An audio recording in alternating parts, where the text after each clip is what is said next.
know, this is something that I don't like to talk about. I don't like to talk about when I'm struggling. Um, I've already done.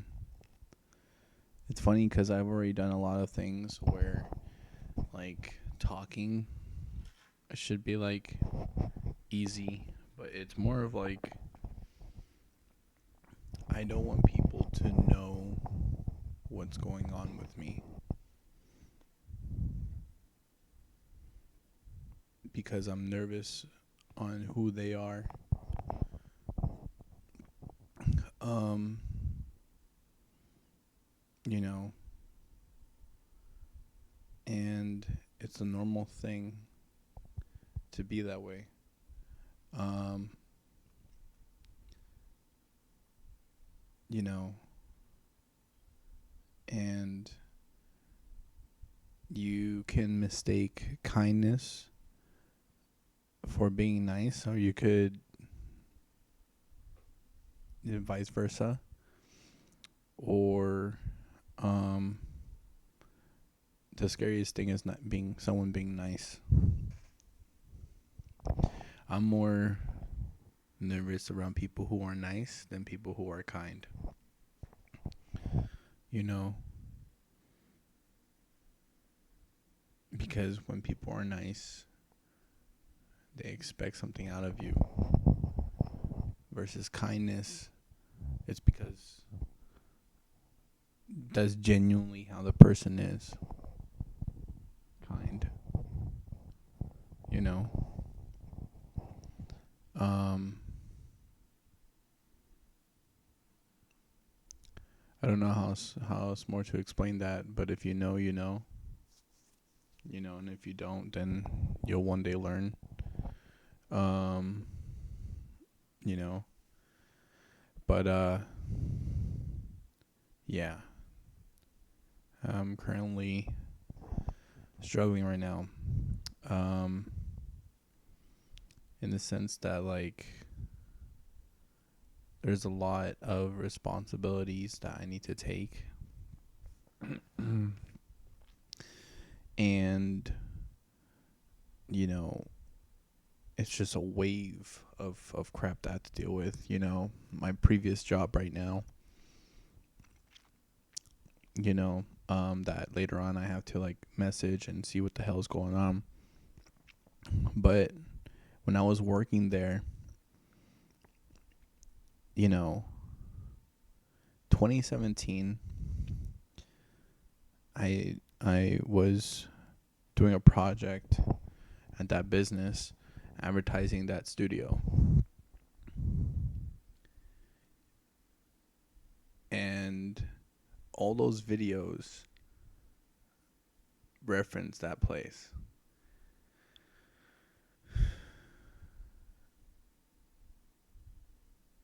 And, you know, those artists that walk through there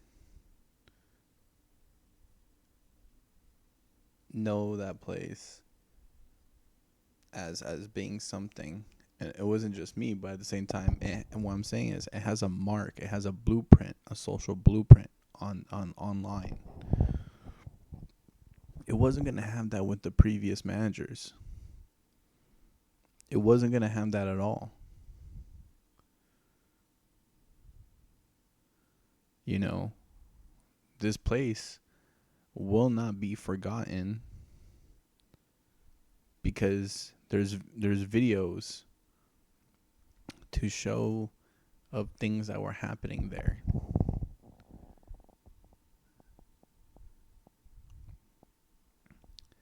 And it was constantly undervalued by the person who was managing that place, who since day one that I started, he wasn't the manager. He had later on gotten the role, but it was the most negative person there. constantly telling me that this isn't gonna work out. This is dumb. This is a waste of your time. This isn't gonna go anywhere. This isn't gonna do anything. This is useless. You should just quit. All these fucking things, man. All these fucking things.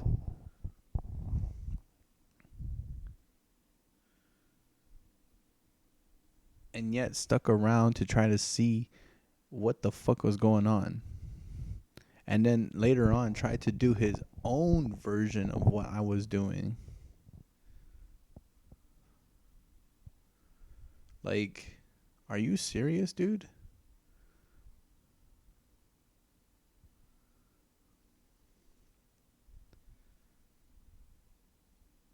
And that's being fucking trashy, man.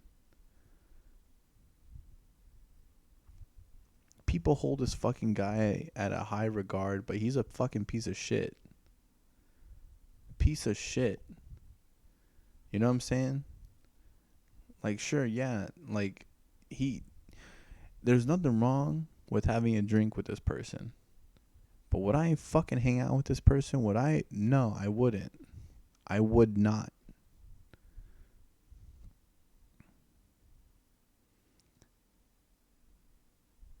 It's crazy because I'm looked at like I was the bad fucking one.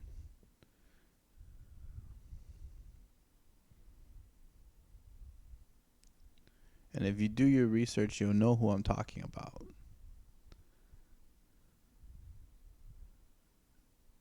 You know, but I genuinely was trying to do something good. And it sucks because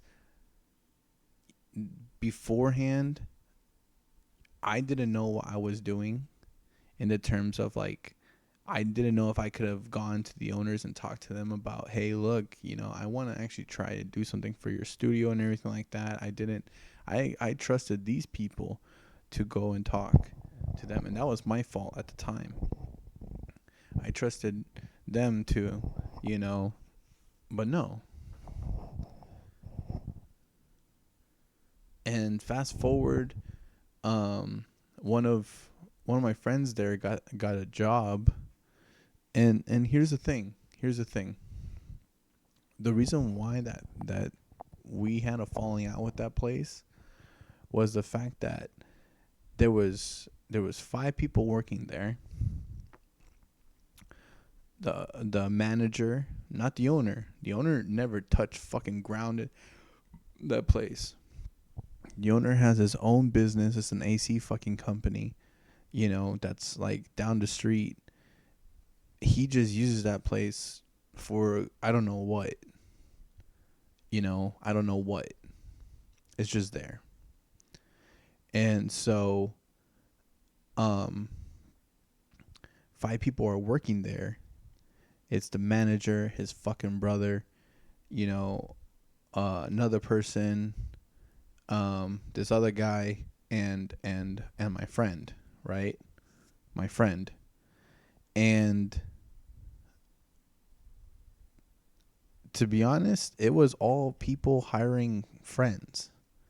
You know, I told him to hire my guy because what's it called? One, I wanted someone that I know working there in order to help out with setup and things that I'm doing towards future projects, to build that place up.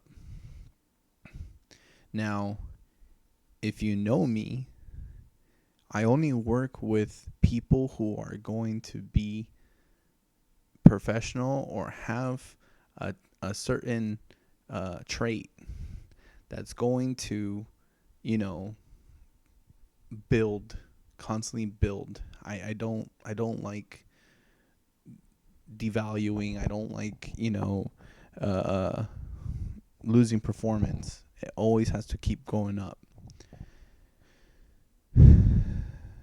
And the downside is that my friend smoked weed. Now, a lot of you guys are like, what's wrong with that and everything? And at the time, of course, we were young. But if you're trying to build a professional business, or if you're trying to have a certain image, that looks bad on you. And because, let's be honest, people in that environment and world, in terms of like the upper class and all that stuff, they have their pleasures, but they do it behind closed doors. They do it discreetly. And it's rumored, but it's not really known, you know? Versus people, you know, below that openly just do it. Openly get drunk, openly smoke, openly do all this other substances and shit, like, and it doesn't look good. That's why it's hard to convince other people that you want to better yourself because of where you come from. You know, because of where you come from or how you act and how you speak. You know, it's all character. It's like, it's literally, cuz we're animals. We're animals, and we're constantly sizing up people. You know, the only thing is we're intelligent enough to recognize that. And so, you know, it's like example, a bodybuilder going to the gym, and then you have, you know, this person who's a kickboxer but doesn't look like he goes to the gym, and, you know, they're just walking down the street, and then they clash. You know what I'm saying? the the it's funny because the boxer's gonna have to prove to the guy that, hey, look, I don't want any trouble, but I could give trouble. You know, because the image doesn't look like it. The bodybuilder's gonna look like it, and the bodybuilder's gonna act. So in this case, what I'm saying is that, like, if you want to work towards building yourself, it starts with your character. It starts with you, and you have to reform yourself.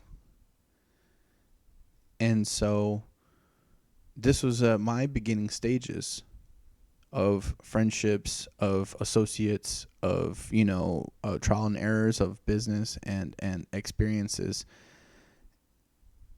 and just learning this life. So what happened was, in that,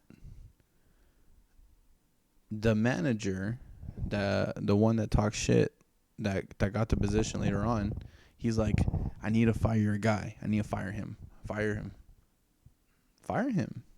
Fire him. If you feel that it's best for the company, if you feel that it's best for the business, go for it. No, but his leg, and he's injured, and yada yada yada. Bro, who gives a fuck? Who gives a fuck? If he's being a lousy worker, if he's not being responsible, if he's holding back business, you fire. It's nothing personal. It's just business. You're trying to do what's good for the company. You know what I'm saying? And so he dragged this on, and every time he mentioned, I'm gonna fire him, I'm gonna fire, just fucking do it. Do it. I don't see anything wrong with it, dude. No, no. See, that's on you then. So they go they so then we're doing this project and everything. And then we go to this event called NAM, right? We go to NAM, and it's a music producer event, you know, where they're showing like top new gear for recording, musicians, um, high value companies go, and musicians go, sponsors and everything, right? And so I was able through that studio to get two of my people to go. And a week later, the manager mentions, "Hey, there's about $2,500 missing." I'm not working there. At the time, I'm not working there. I said, "Okay, why are you messaging me?" "I think it was your boy." "What do you mean?" He's like, "Yeah, it was him." "How do you know?" "Oh, well, like, I asked everyone else and they're denying it and everything. And I asked him and he said he didn't do it, but like, I know it's him." "Well, check the cameras." Like, why aren't you checking the cameras? And he's like, "Oh, the cameras don't work." What are you talking about? The cameras don't work. "Oh, I never installed them and everything like that. I have them, but I was just too lazy to do that." I said, "Dude, that is on you." I have the text messages, by the way. I saved all that shit. I saved all that. I'll be putting that up. You know, like, I have these receipts, bro. And it pisses me off. Pisses me off. But it feels good right now to finally tell this fucking story. It feels good to finally tell this story. Because this is the shit that I've been taking all these years. This fucking image and and uh, uh unappreciated work, in terms of pushing for something better. I don't need hey, you did a great job with X, Y, and Z. No. It's the fact that I am not going to basically live on feeling this way for myself. For myself. Because this is ridiculous.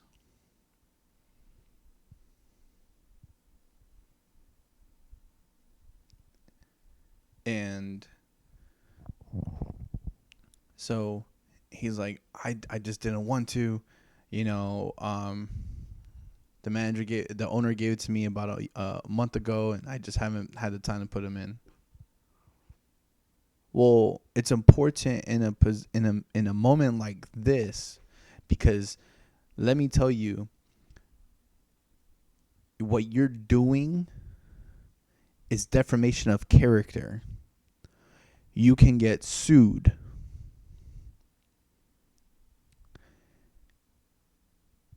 How do you know he stole?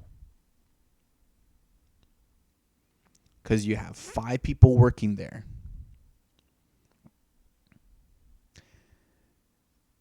I know my people. And even then,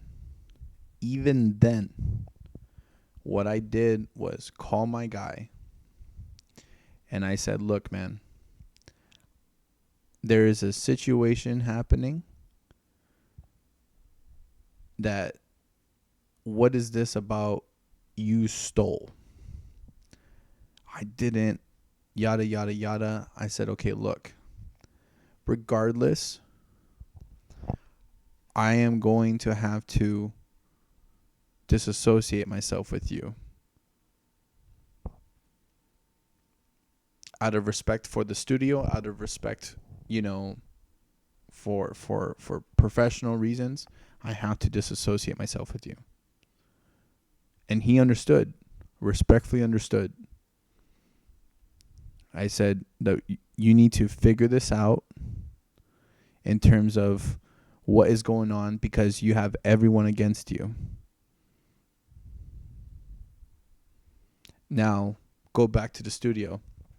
I'm talking to the guy. I said, look, man, you need to find witnesses of what happened.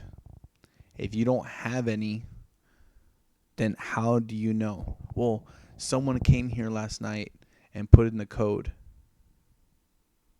Do you have a timestamp of that? Did you call?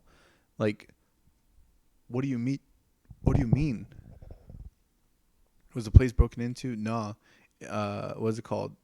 But the locks were open, as in like someone got in using their keys and the code. I said, bro, you have 5 people working there. 5.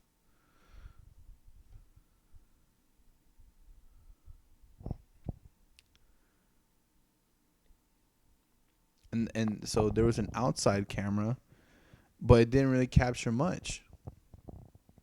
It didn't really capture anything. Now I asked him, so then what's going to happen? I don't know, but you need to get your stuff out. For what? Well, because it was your boy and everything. Dude, I told you months ago to fire him. I told you every time you mentioned to me that you're going to fire him, fire him. Fire him. Those who know me, I do not play around with that. I agree with you. If you feel like it's the right thing to do, hey, go. Go. What am I going to do on that? So I told him it's poor management on you for not firing this guy. It's poor management and not securing cameras. And it's poor management on you not writing any type of reports on this person. Not having any type of evidence to justify your story here. And you're going off pure speculation.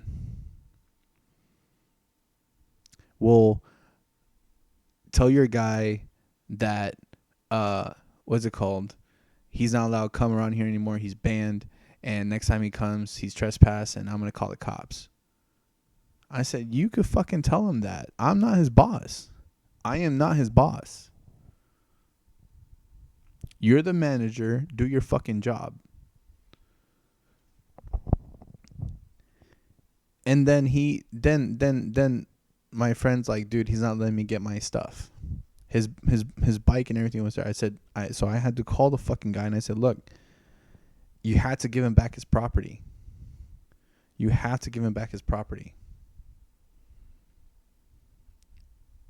No, I don't gotta do that. I don't, like, he's just like, dude, call the cops. He, like, he's like, no, because if he comes here, I'm gonna have him arrested. On what? For stealing the fucking 2,500. I said, dude, that could literally be any one of your fucking people.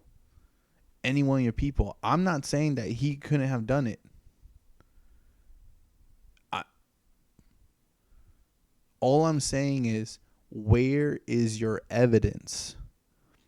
Where is your evidence? Because if it makes sense for you to point the finger, it makes sense. But if you don't have evidence, bro, you have in court, you have no case. And the cops are not even going to do a damn thing about it. they're going to ask you, do you have any witnesses? Do you have any video evidence? Do you have any type of information to justify your story here? Because if not, then I don't see no crime. If he did it, then he did it, dude. Get him arrested. Have him be accountable for what he did.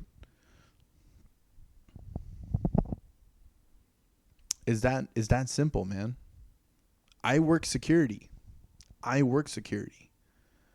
You know? So I have to write a whole report.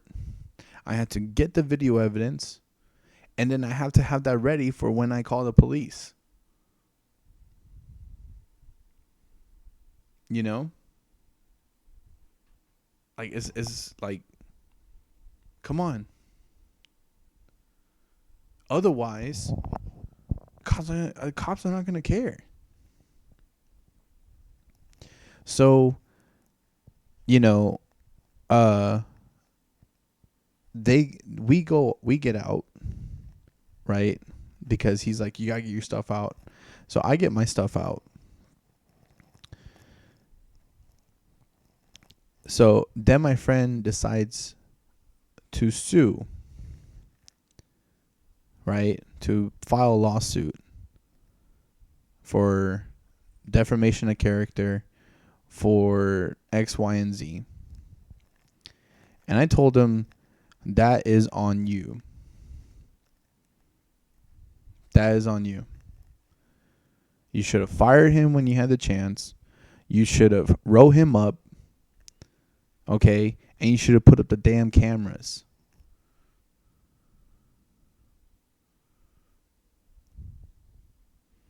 So unprofessional.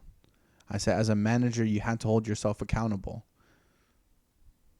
As a person of leadership, you have to hold yourself accountable. You can't blame anyone else but yourself. I take accountability in my mistakes.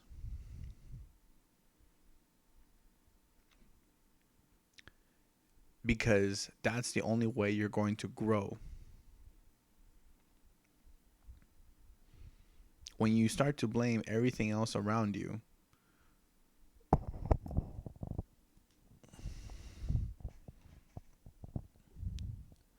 it's obviously another person's fault. It's obviously another person's fault when something happens or anything, but it's your fault for not taking the necessary steps to ensure everything on your end is taken care of.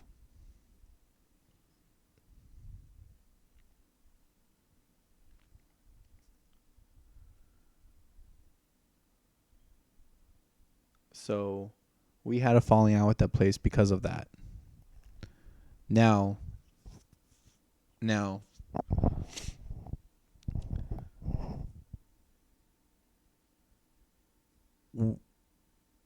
what is going on during that time is that I moved on to a different studio working with them. And I'm paying out of pocket more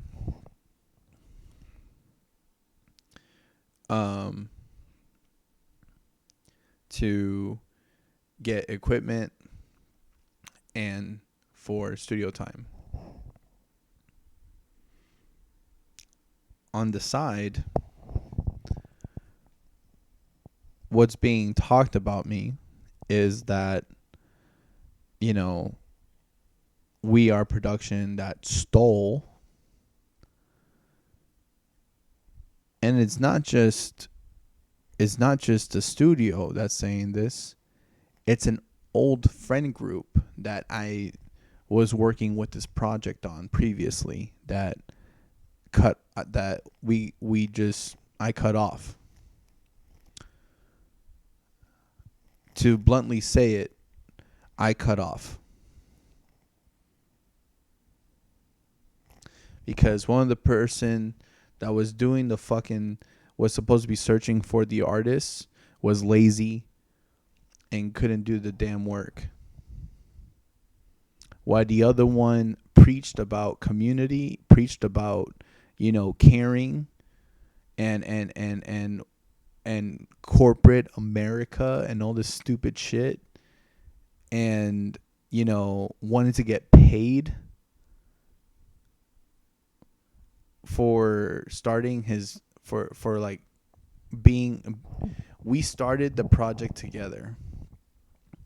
And so he was mad at the fact that I was paying this videographer, right, who was a friend of mine, or a friend of ours, to be honest.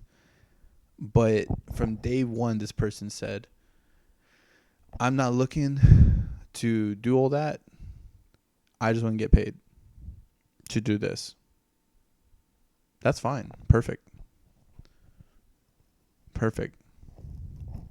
From time to time, he did things as a favor. Other times it was just $100. $100. And a videographer is more important than a sound engineer, to be honest. In my opinion. Tell me I'm wrong. I live in the San Fernando Valley. Do you know how many audio engineers are out here? A lot. A lot. Do you know how many videographers are out here that actually do video editing and everything, that graduate from school with this? You know what I'm saying? There's people that say that they do it, and of course, sure, I've done a couple editing on my own videos from time to time, and it is a tedious job. It is. I'm not saying editing is not on both audio and video. I'm not saying it's not hard. It's not difficult at all. It is difficult. The only thing is that the job. And to me, if you're working on stuff like this, having a videographer is very important. If I was doing a audio podcast and everything like that, sure, trust me, yeah, that makes more sense. But we're trying to do stuff on YouTube.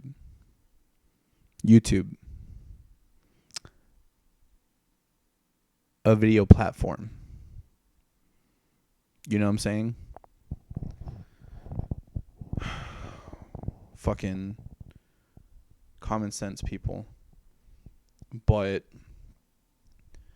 yeah, that happened. Had to cut them out. And I have them talking their nonsense in the background. Oh, now you're charging artists.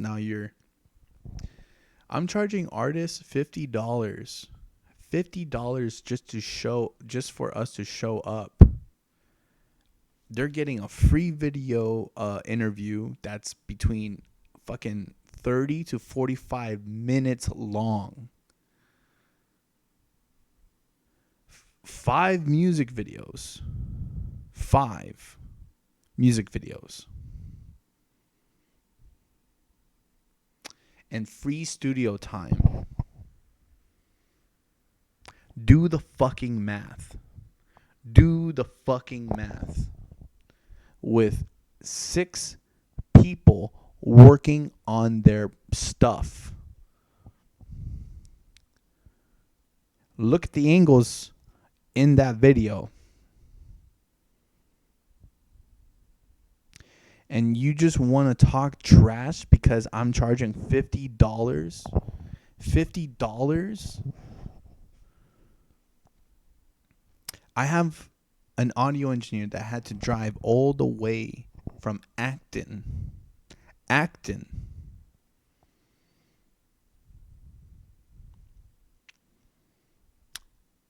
you were bitching that you had to drive all the way from Van Nuys. And you were bitching about what do you get out of this when you use that platform as credibility still. And of course, I want you to. I want you to. I really, really want you to. Because you deserve it in the sense that you were my previous partner in this project, and you worked hard, and you deserve credibility.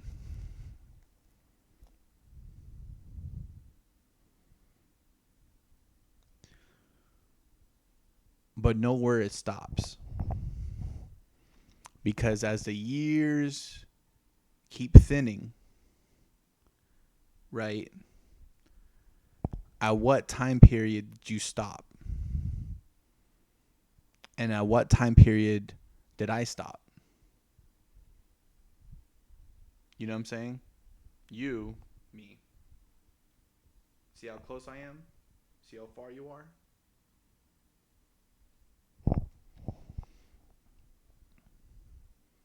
You become the past.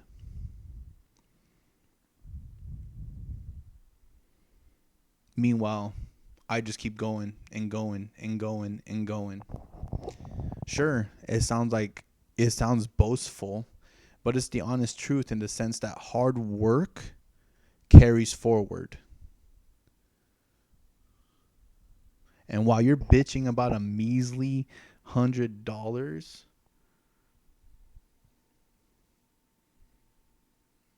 do the math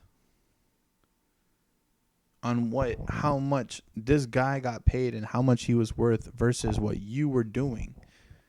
You were my partner.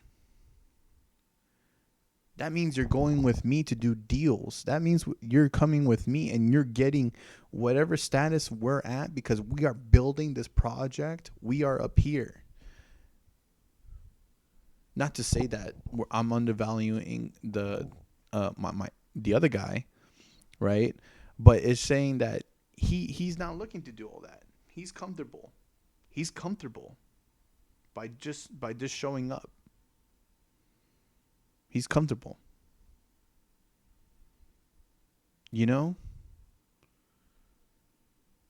And this is and I'm getting trash talk by a person that during a job interview said that he can't work weekends because it's my me time. Bro went to a job interview at Trader Joe's and was given the job on the spot. However, instead of saying that like on the weekend saying that I can't work those days because I have family uh uh uh uh I have family things to do, like I have to like take care of like nieces or nephews, or I have to go take care of my grandma on this day, and Sundays I can't go for religious reasons, any type of like any other excuse. No, this dude says those are my me days.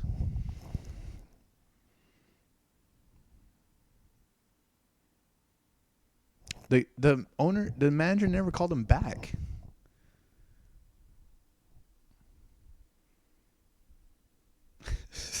Like, you serious?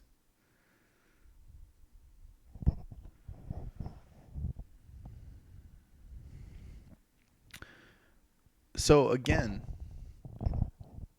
growing, growing. Those people are out and they're just talking now. Oh, Peter's a crook. Peter's this, Peter's that. They don't understand either that by doing that, you are making it more difficult. Not for me, because trust me, I'm good. I'm good. It's hard because I have to do more work in trying to get people to be like, hey, look, we're trying to help out. We're trying to put a footnote in history. We're trying to, you know, give you guys a platform. Say if you guys do break up, the band breaks up. At least it's recorded history, Bali history, that they existed, that people could still enjoy their music years on. You know what I'm saying? That they just didn't just have a band and no one could ever hear their talent. But no, but no. You have people with selfish reasons. They can't see the bigger picture,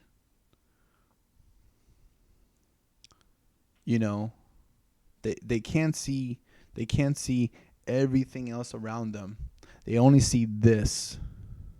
They only see this.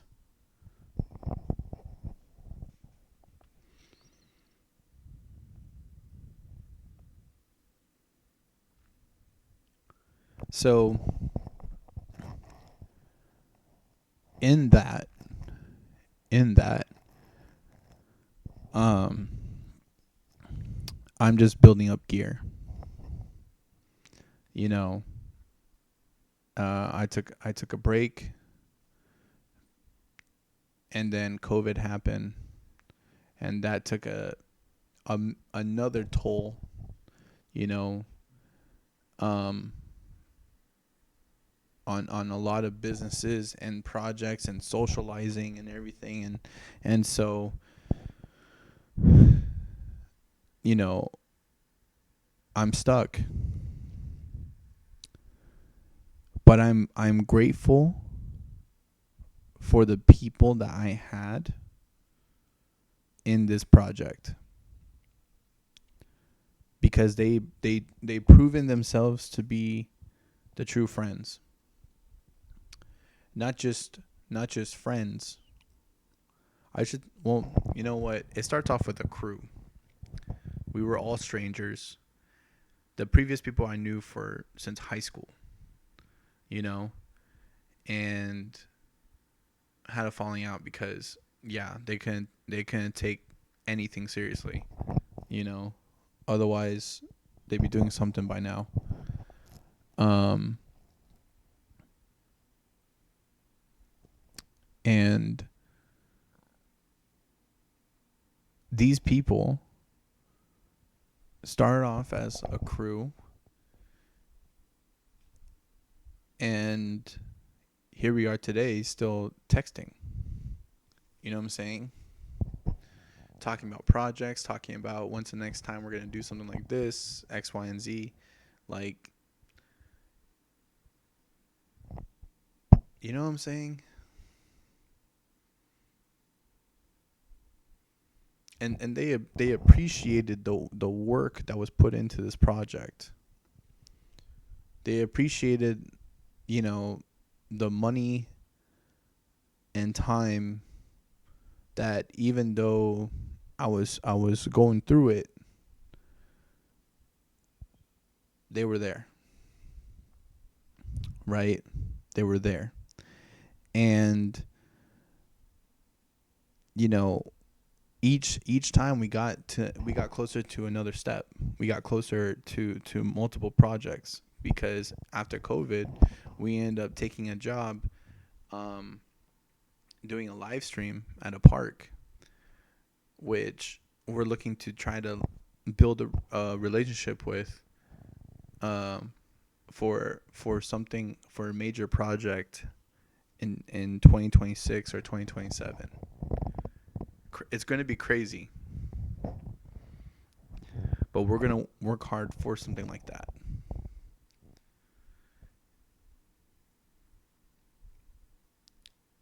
I don't want to get off topic, but yeah.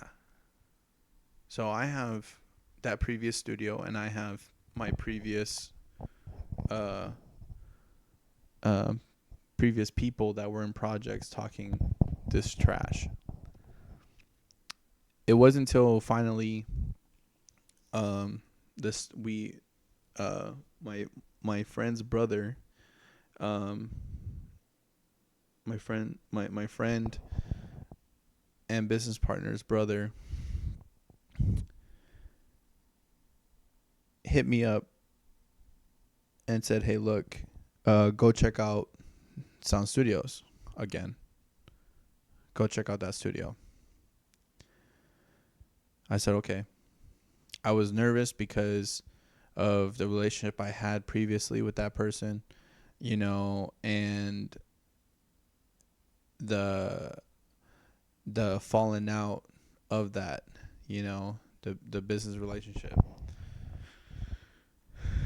And so when I showed up, it was a different manager. I said, okay, look, man, we want to work with you. We want to do this, X, Y, and Z, and that guy was cool. That guy saw our vision, saw everything we were doing. Obviously, he wanted to use it to boost his stuff, right? And there's nothing wrong with that. Totally cool, but the environment was different in terms of creativity. Professionalism, gotta be flat honest, wasn't there. Still wasn't there. But we were able to get a spot, and we were able to get a spot, and we were able to pay monthly, right? As a studio lockout, but to like build production. So as we were building that studio room, he got let go because the business itself wasn't making any money. Now that I'm back in the picture at that studio, the business wasn't making any money because there wasn't actual money being pumped into the business to support any of the equipment at all. And every day that business was losing money because of people mishandling a lot of the business that went through there.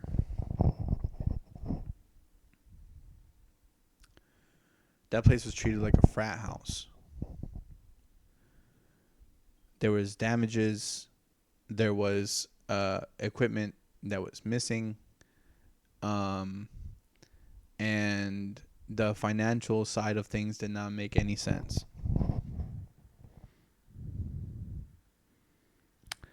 And I like to think that it was a personal thing because that manager, given what had happened, and I'm pretty sure if I had started working there during that time, things would have been a lot different. However, that was not the case.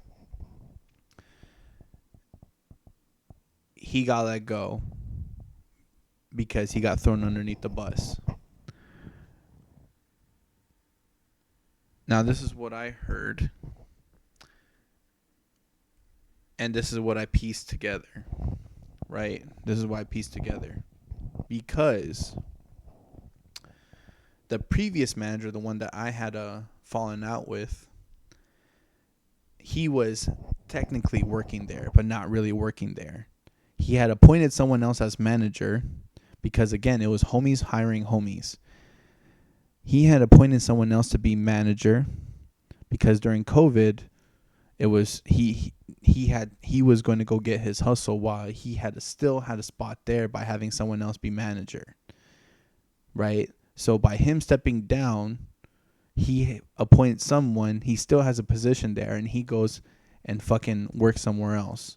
Meanwhile, we're still having a job there from time to time, right? Or probably collecting unemployment. So then, right, after COVID and everything, this person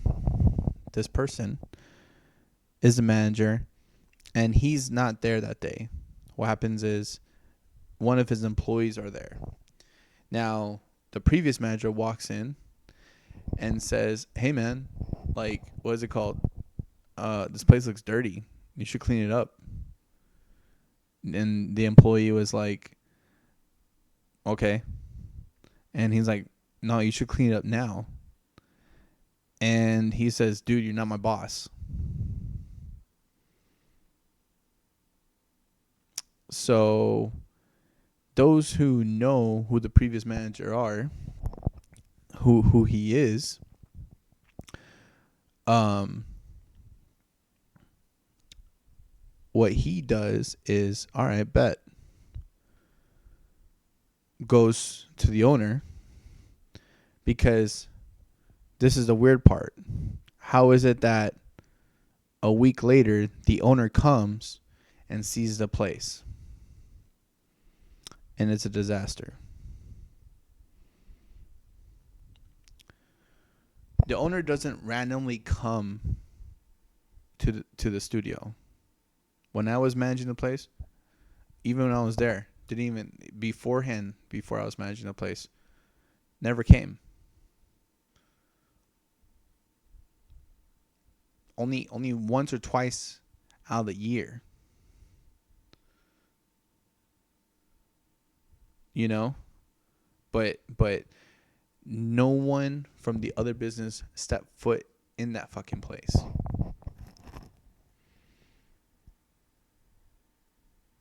So the other guy got set up.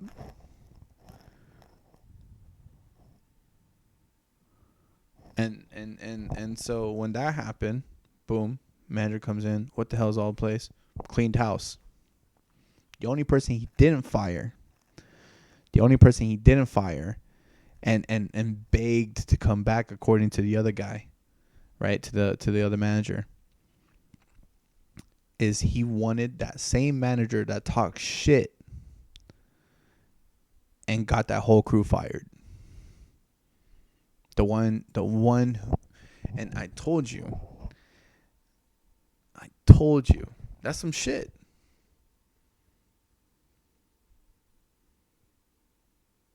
And so he tells me, look, I'm gonna honor the agreement you had with that guy, but I don't like it. But I'm gonna honor it.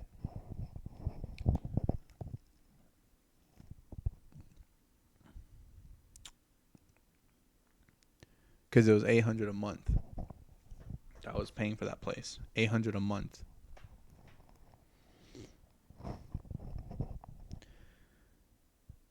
So while that was happening, he kept on, so what's going on with this place? Like, what are you guys doing? How does this stuff work? Because he wanted to do what I was doing. He wanted to figure out what I was doing.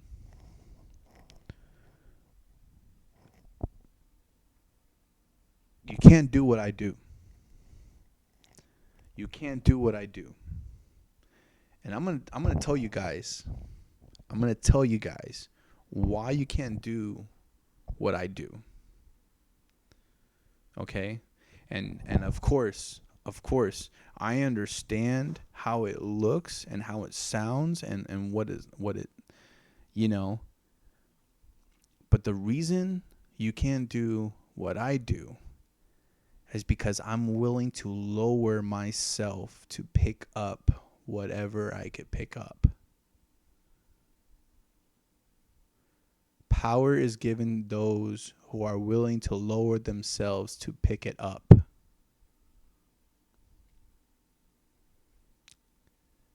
You won't have the determination and the sacrifice that I'm willing to go through. The necessary sacrifice that I'm willing to put in order to accomplish what I'm going to accomplish.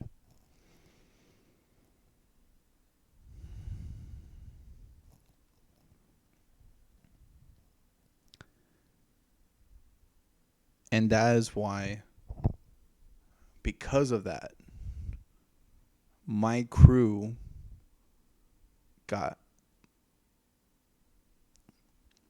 will have my back. Because they can't make the sacrifices that I can make. They have families, they have responsibilities, they have X, Y, and Z. I sacrifice friendships, I sacrifice relationships, family, all that stuff. Those who understand me are still in my life today. The other ones,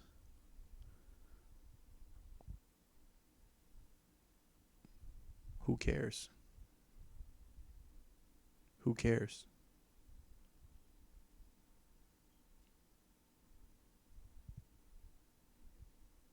I just need to focus on right now and what I need to do and the people in my life.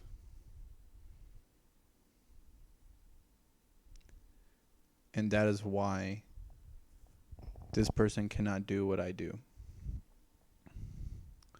Because at this point, it's just me whenever I decide to stop. Whatever I decide to stop. Even then, when I decided to stop my project, the team was like, nah, you can't. You can't. This is only a small bump in the road. This is only a small bump in the road. You're going to figure it out in a week or two. Shit, you'll probably figure it out by the end of the day.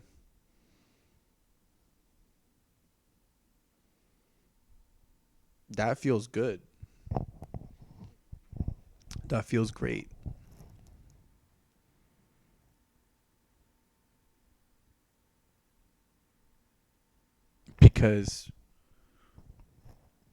Because even though you helped everyone else out the hole,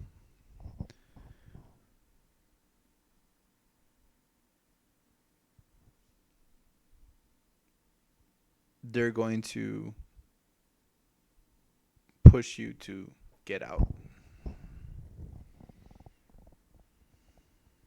to climb.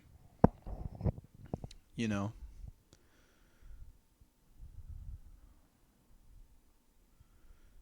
the way it feels like it's a now I'm elaborating here, but imagine just a deep hole. And you guys are right here. And you guys are just using each other as a ladder to climb up and climb up and climb up and climb up, and there's no one left, so then they're gonna create a chain to pull you up. That's how it feels like. That's how it feels like. You know. And it's powerful, man.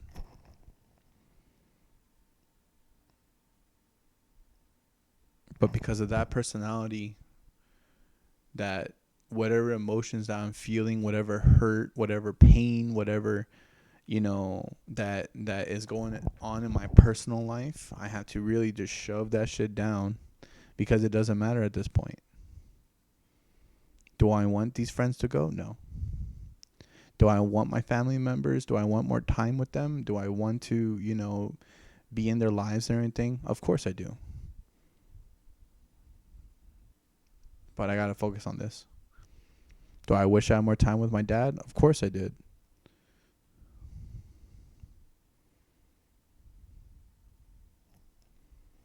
"13 years away from family.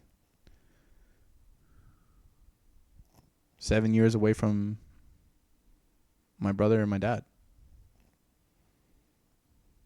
And my dog. 7 years.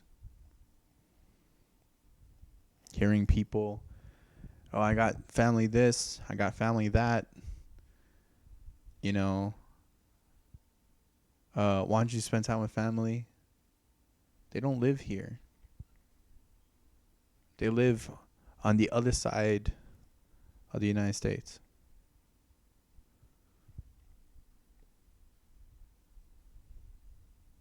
Yeah. So, no distractions. Just a lot of time to think, reflect, plan. I don't go out. And when I do, I make sure I can go out. I make sure I could go out. Saving money, not going out irresponsibly, and spending time dating. Um Dating is the fact that you realize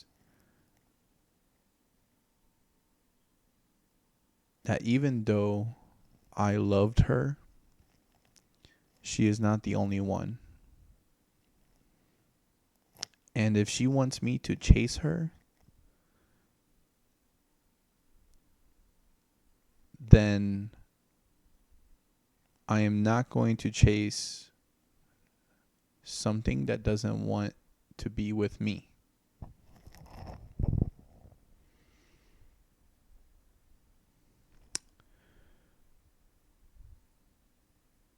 My time is my proof of love. And who I am is everything I have to give. If you cannot understand or appreciate that, I don't think, it's not that I don't think, I know we won't work. Because you won't believe in me.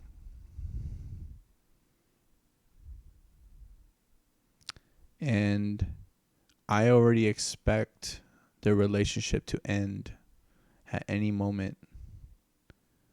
I'm just expecting you to show me that that won't happen. It's a morbid way of thinking, of course, but that's the truth. I know I won't leave unless you change up.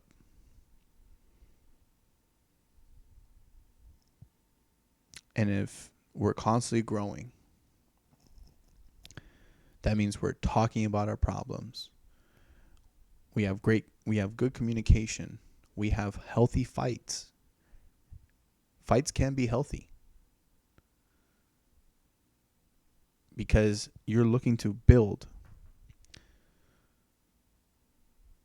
And we trust each other. That the love that we have is real.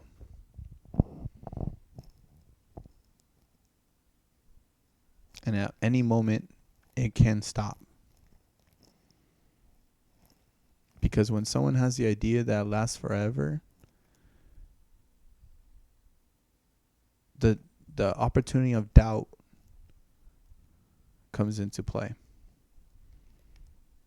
The way that you truly know it'll last forever is knowing that it will end at any moment. So you're just admiring and appreciating every time you get. I love you like it's the last time. I will love you like it's the last time.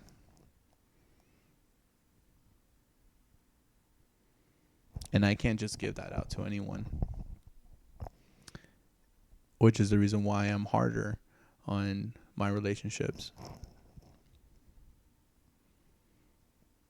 You expect something from me, okay. So don't get mad that I will have standards on, you having standards for yourself. I expect you to be better for yourself.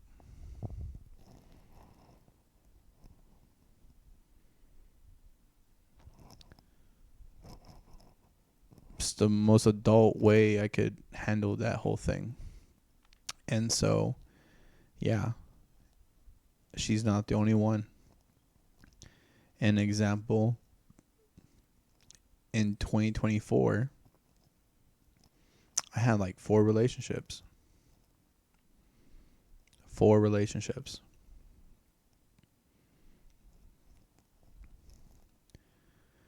And it wasn't like, it wasn't like blind love or anything like that. It was genuine interactions. Um, that doesn't make me a hoe, because I'm not just giving it up to just anyone. You know, sometimes for a guy, it's not just getting laid.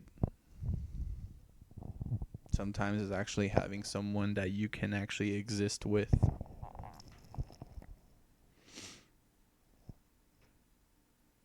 You know, because for me the bigger picture is I want a wife and kids.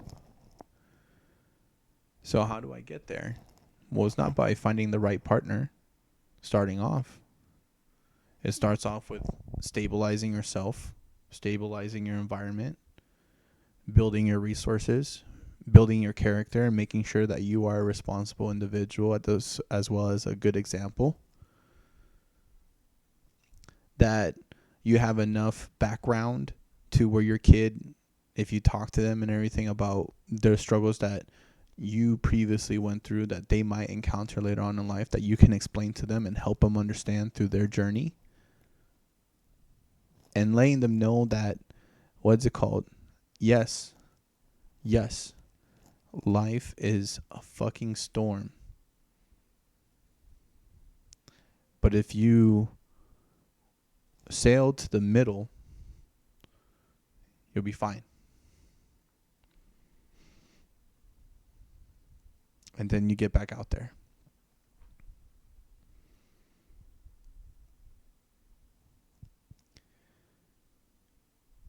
And so those are the issues that I face with that.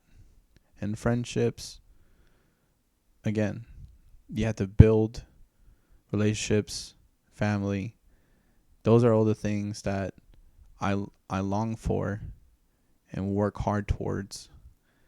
But I'm not going to find them. They will find me through my journey of the things I do and the character building that I have.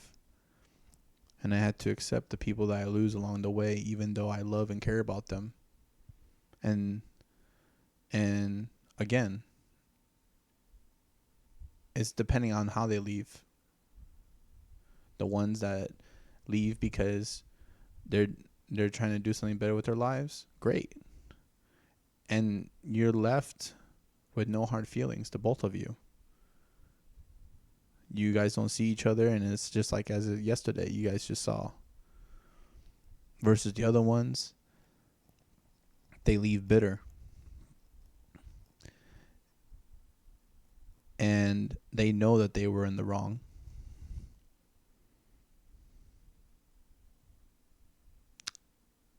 And they carry that for the rest of their lives. I do not hate the people that left my life and that talk about me. I'm just very disappointed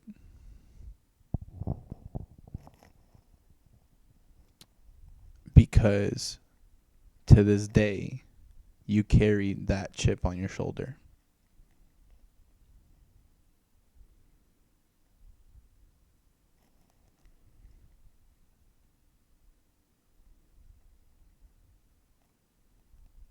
And that's just crazy. You know, because it's too much energy to hate a person.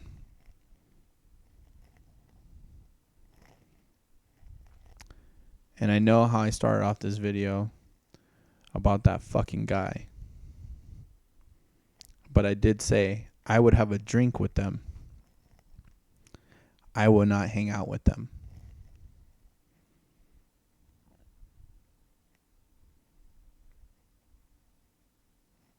You know?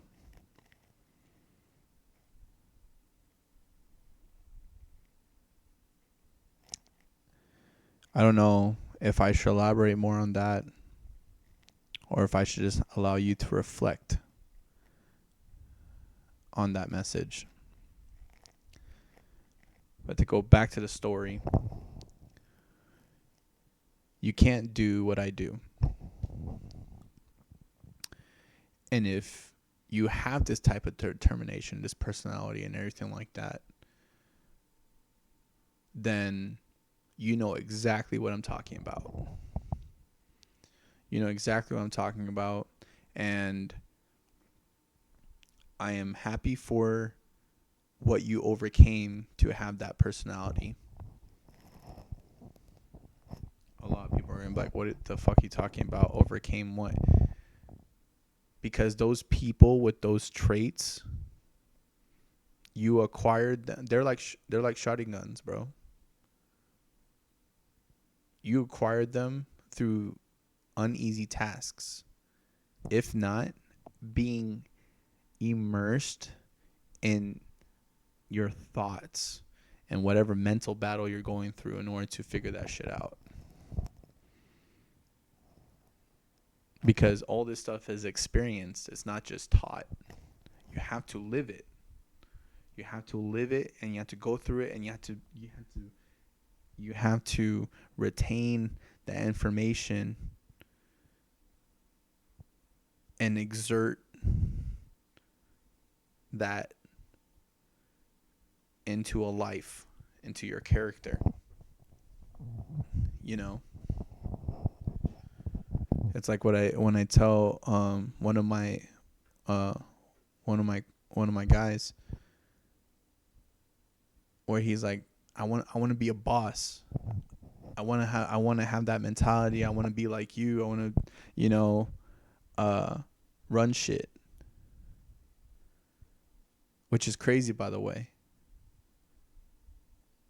Because, again, and I'm with you on this, where a lot of people that are probably watching this that previously know me, they're like, that sounds fucking ridiculous. He didn't say that shit.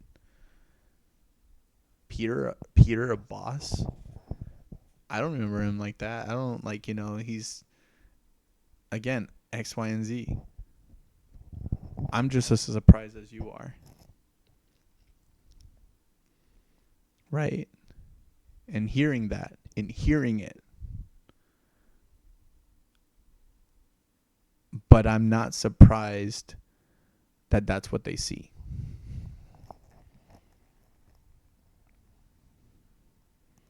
I'm not surprised that's what they see, because in the end of the day, I don't fuck around. I don't drink. I don't do drugs like a fucking heathen. You know, I work hard. I handle the things I need to handle. And I'm there.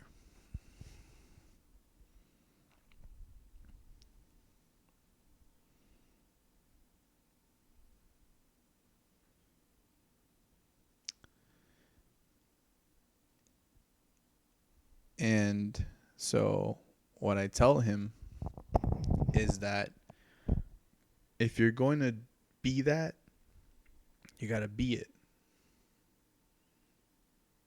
Take a hard look at yourself. Take a really hard look at yourself. And as much as you love the sculpture of who you are and everything like that, you tear it fucking down and you rebuild yourself. You got to be a boss. You know? When I walk into a meeting, I had to pretend that they see me as one of them. That's not the case. But you had to believe that they see you as one of them, and you have to take control. Take control of that whole thing. Know what you're going to talk about, how you're going to react, how you're going to withhold information and wait for the correct moment and who is on your side. When you go to a job interview, you ask questions that are going to build your character and make sure it's worth your time.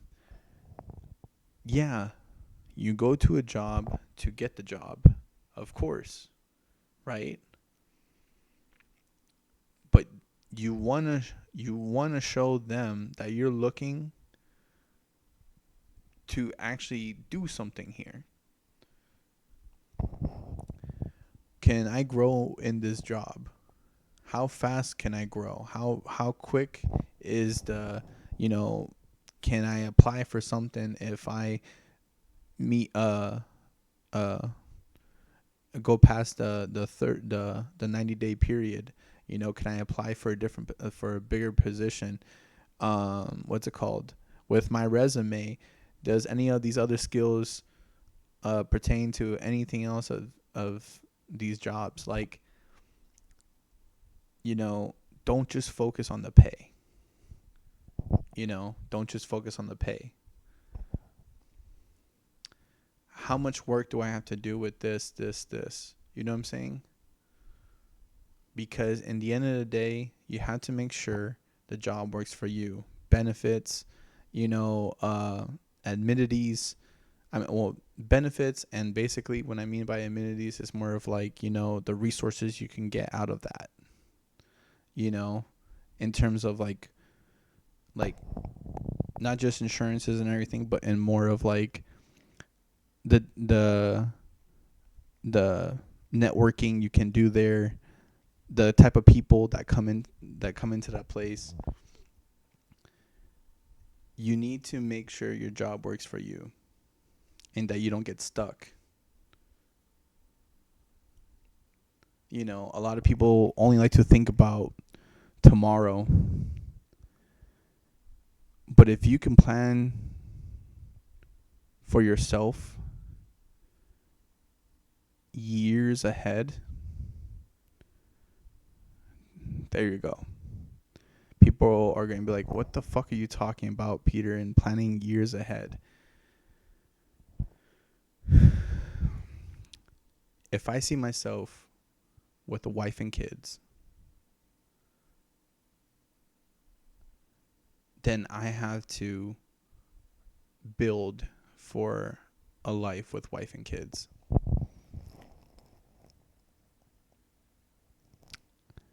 I'm not talking about the people I'm not talking about her. I'm not talking about, you know, where I'm going to meet them or anything like that. I'm not even focused on the person that I'm going to be a partner with. It'd be nice, but the reality is I need to have a home. I need to take care of my bills, and I need to be the person that my kids could look up to and provide for my family. So therefore, that's what I'm working towards every day.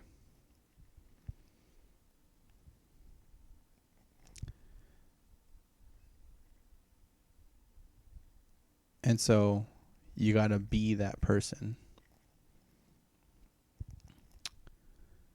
And that's what I'm saying. I am surprised, as much as you are, that he said that. And to bring it back to the doing what I can do, only a few will understand that part. And so this guy thought he can do exactly that by thinking he could spend $3,000 on a piece of equipment, you know, purchasing this. And then here's another thing too, right? If you don't have the right crew that's going to be professional, not going to be it. They're not going to be it.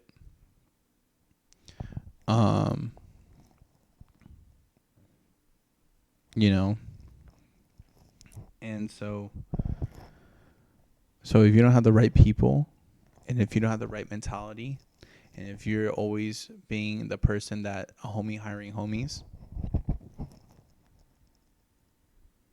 no. So years go by, this person's just fucking hammering on all the fucking projects that I'm fucking doing. This is shit. This didn't go well. Hey, this is not going to work out. X, Y, and Z. Meanwhile, the money's pouring in because here's the thing. Other than the rooms being built, he doesn't want to increase prices because he's scared. He's scared that if he increases prices, that business is going to be driven away, right? So what he decides to do is allow people to grow weed at the studio. Weed was being grown there.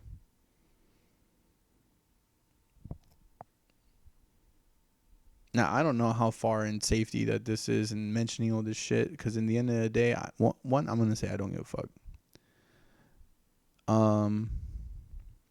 Two is the fact that, like, I'm not mentioning any names. All you need to know is it was Sound Studios. You know, but weed was being grown there.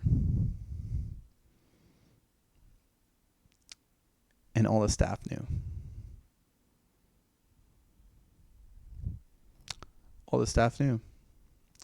At this point, because I wanted to get more into the studio and have more focus, and because I was working 2 security jobs and was just like exhausted at the same time, going through a personal problem on the side, but not really showing it either.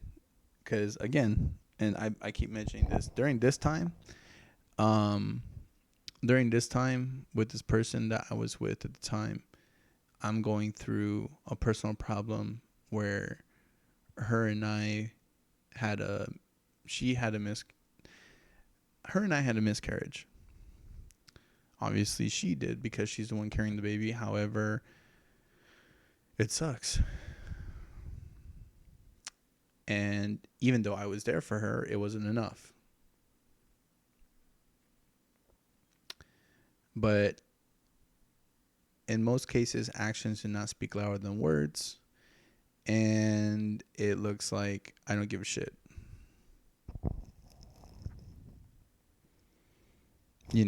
Because I'm not saying the right words, um, you know, and other complications.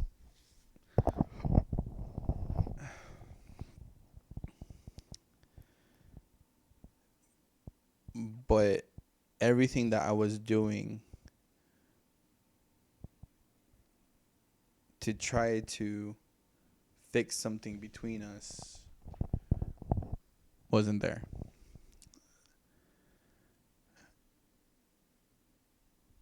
And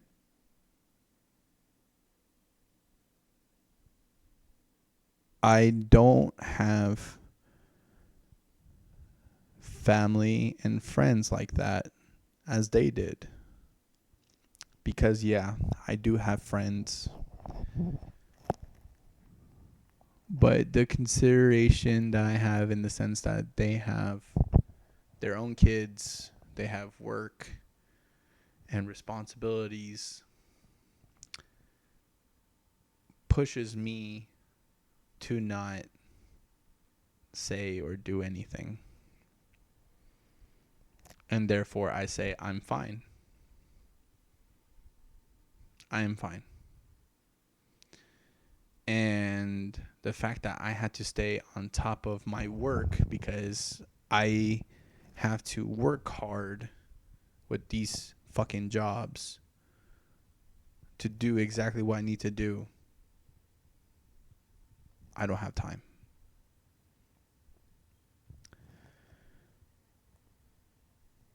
Again, it may sound like I don't care, but I do.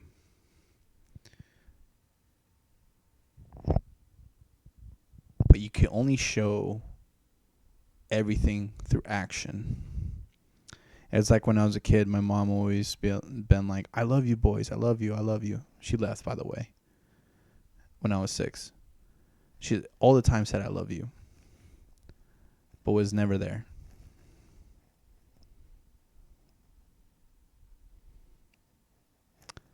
My dad was there. And even though sometimes there were moments where it was hard between us, and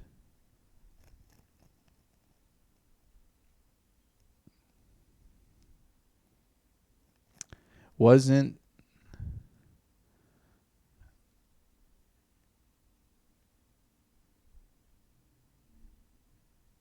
at the time, wasn't the best dad, but now is the greatest dad.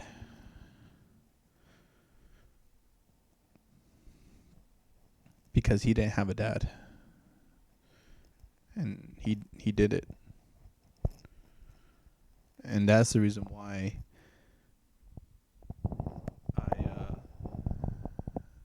actions speak louder than words. You know, my dad was there at every fucking game, or tried to be at every fucking game. One time there was 2 games split, and my dad was able to show up at both my brothers and my game. 2 separate locations.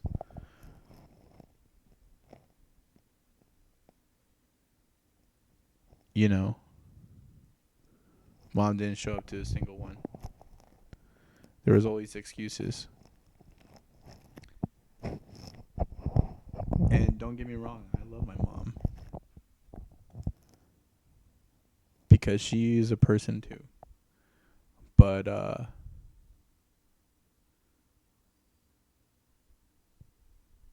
when she left, that was it. You know? When she left, that was it. You stop. You have to respect them as a person, because they are people too. And I'm not going to lie to her by pretending that, like, oh, hey, if I had a kid, of course, because I want her to be in that kid's life. That's the bigger picture there. But in my life, no. I loved you till I was 6. In terms of who you were to me as a mother at the age of 6. After that, you were a whole nother person. We went through different experiences. The scent is no longer there. But I respect you as an individual. That's fair. So, actions speak louder than words. And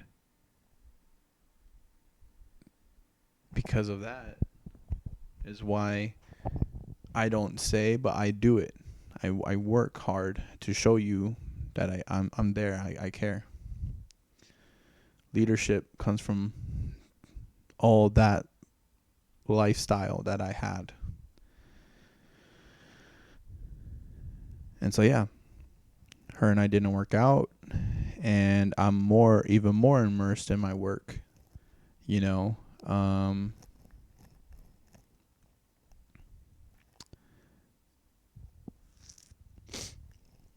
And you know, I become the manager.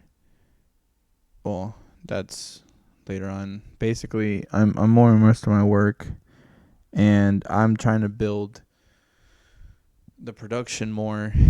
And yeah, you know, having to go through that while trying to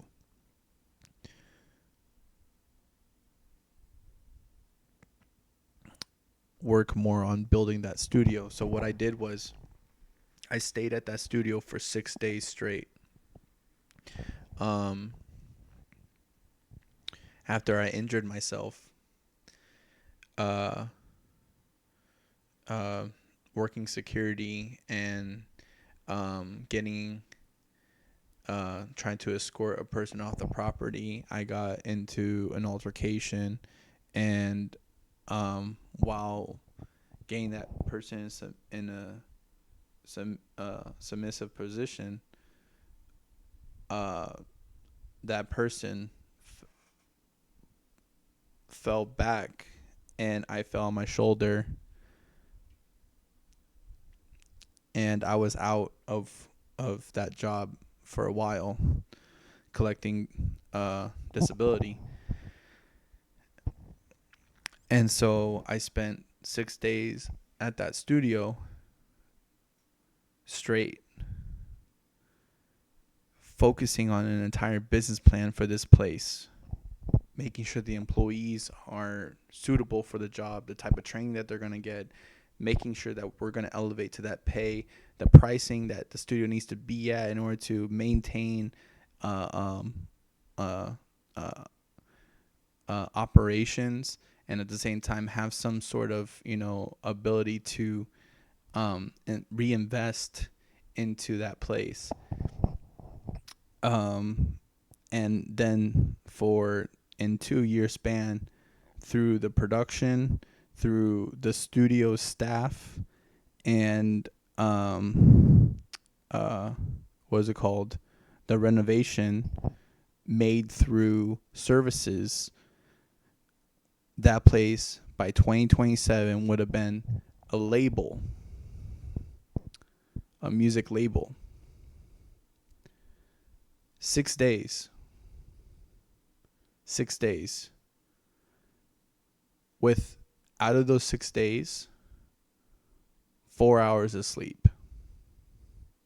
I shit you not. 4 hours of sleep, 6 days.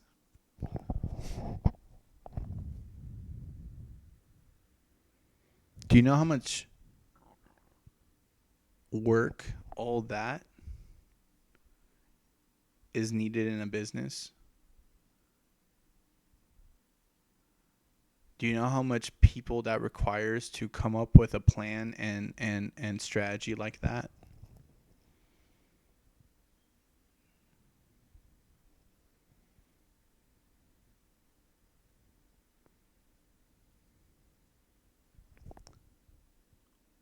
All while not getting paid. And it's not the payment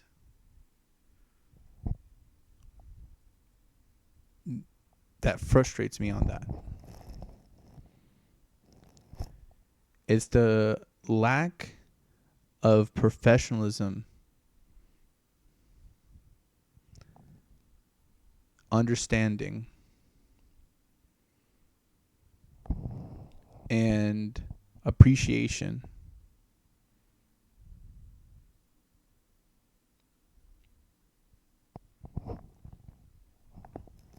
from that business.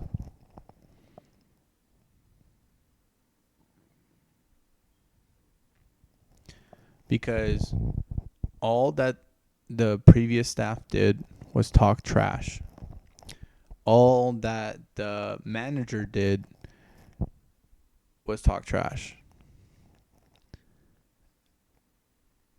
And it was all a threat, in the sense that if they're growing weed out of that place, if they are doing shows that they weren't supposed to do, where's that money going? And there's not a consistent business model for that place. It shows that that place is falling apart. And they need that place to stay the way it's at because the owners are not paying attention to that place. Therefore, if this were to come into action, that means that their operation shuts down.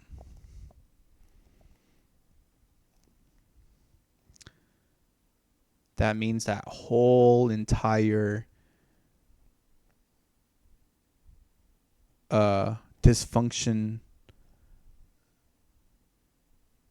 just topples.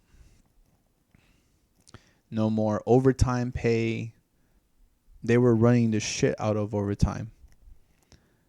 The hell out of overtime. Working crazy amount of hours. Doing what? Drinking on the job, smoking weed on the job, hitting on people who are not even in your age range, you know, using free time out of the place to do God knows what. Yeah, there was a lot of shit. A lot of shit.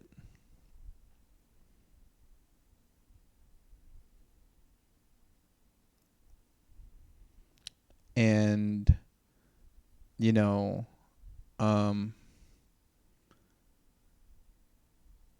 I'm not saying the whole, you know, underage thing in terms of, you know, but I'm talking about people trying to relive a life that it's like you're twice the age of that. You're not in high school anymore, and you're definitely not in college. As in, like, you know. So why are you trying to be that?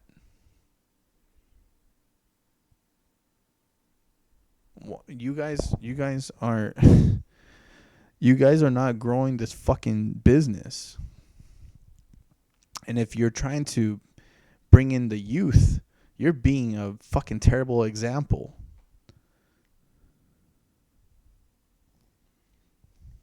A fucking terrible example. No names are being mentioned in this. No names are being mentioned. No names. But if you're feeling the way you're feeling, it's because you know that shit was wrong. If you are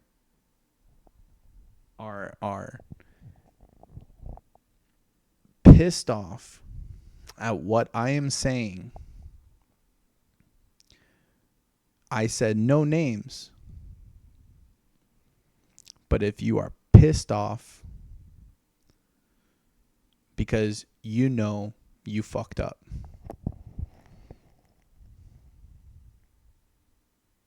you fucked up.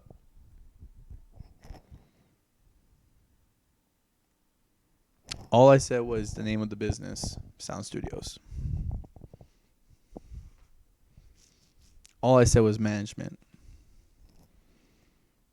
There was like, that place went to like, I think like 4 managers. You know?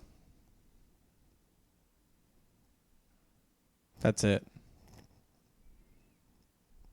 There was no names, none of that. Just years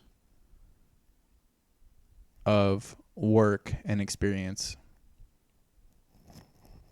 So that's something that you need to sit down and reflect on. You know? Now, after that, I come into the picture because after that was 6 days,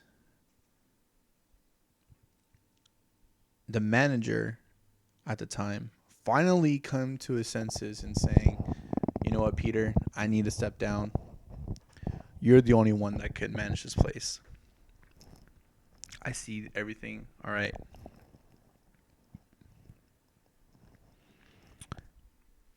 I want to let you know, prior to all this, I went to the owners constantly, showing them, hey, look, here's the business plan that I have, that I set up, that my team, at no cost to you, can do this. Because in the end of the day, you can't afford my fucking team. You can't. You can't. You can't. Unless you really want to and get the right amount of work done, right? Because they're worth what they say they're worth. Hands down. They're worth what they say they're worth. Because they're going to commit, get the job done. They're going to do exactly what it is needed and right away. They don't play. They don't play. Facts. They don't fucking play. And so I told them, at no cost to you right there, my people will do exactly what needs to be done. But I need to be the manager. Or you need to appoint someone else as management. It's not going to be done under this person. This person is purposely holding down business. It's withholding information. It's not putting reports. It's not documenting anything. Because for some reason he says that it's a waste of paper. It's a waste of time. He doesn't want to do all that work. How do you have a manager do that? How, as a business,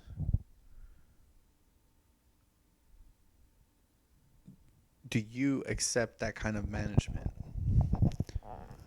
Sure, yeah, the money's pouring in. And of course, you don't want to know how the money's pouring in. You just see the receipts, you just see everything, and then there you go. Sure. Operations looks like it's going well.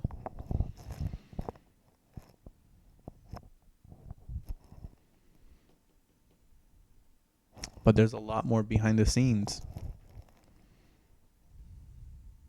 A lot more behind the scenes. And so, with that happening, we'll look into it. Well, just try to work things out with him. Try to work with him. I constantly did. Showed him the business plans. Hey, look, if you and I, we go in together, we talk about this, we do this, we handle this, and just sit back, let me do what I need to do, and you collect a check. Just sit back and collect a check. Let me do the work. You can keep the title. You can keep that stupid, dumbass shit. I don't want it. I just want to work. I just want to do exactly what I want to do. I want to build what I want to fucking build. Let me work. Because all I care about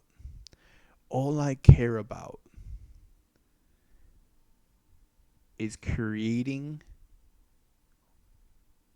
what I am looking to build. And with the people in my circle. That's all I care about. The money will come after.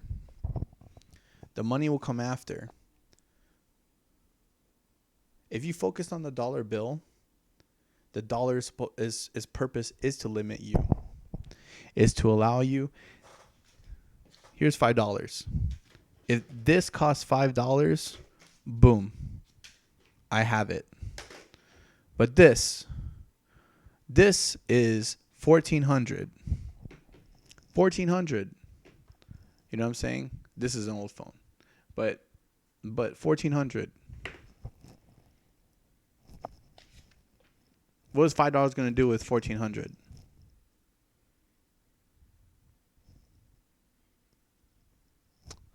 So don't focus on that.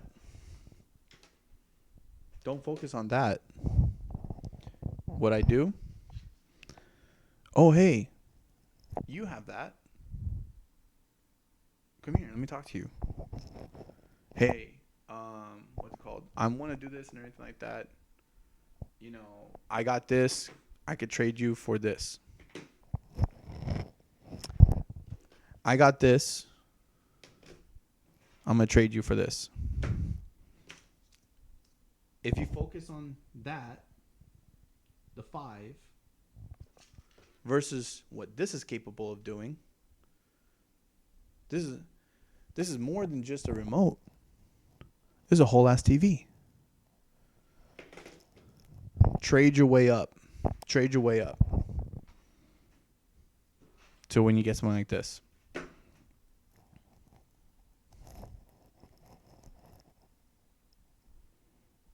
You see what I'm saying? So I don't care about the fucking dollar bill because I've traded my way up my whole life. I traded my way up. And it's a constant thing.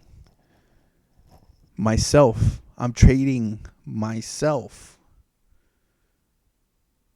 My work ethic, my thought process, my personality, my character. I'm trading. This could break. I buy another phone for $100.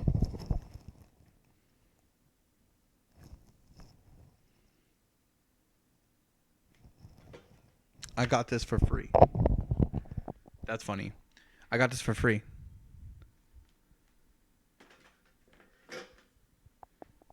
You buy things through credit. Like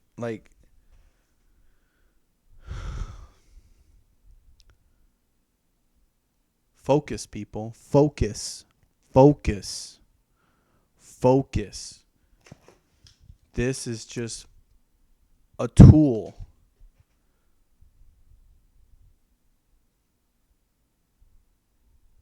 Everything else around you, you give it value.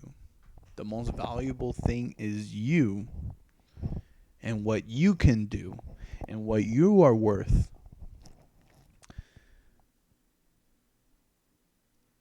And so that's where I was. Sit back and collect a check. Didn't want to listen.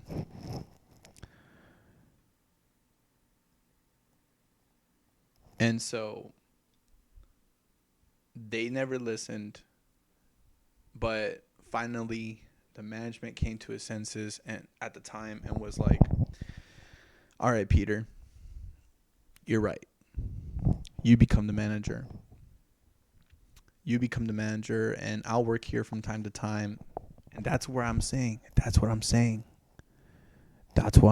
Because if you remember what I talked about with the manager who allowed me to come back, right? The manager that allowed me to come back was given that position by the previous manager who was talking shit about me, who became the manager after letting go of that one other manager that's giving me the position. Then that means he's doing the exact same shit and saying, hey, Peter, you're right. You become manager. I'm just going to work from time to time and everything like that, because, it's an easy check. It's an easy check. And that's it. Sure, no problem. With that, I felt fulfilled. With that, I felt like, oh my God, after all these years of working on this project and building these platforms for this place and building this dying business from the ground, I'm finally doing exactly what I've been wanting to do. I got there.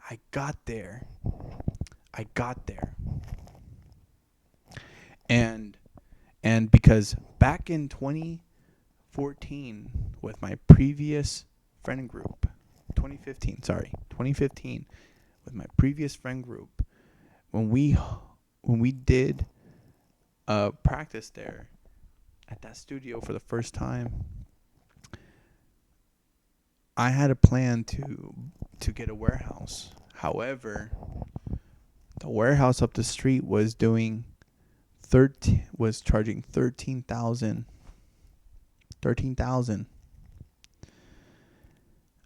And coming down to that studio, when I found out, I was like, and I had just saw the founder, and in seeing that,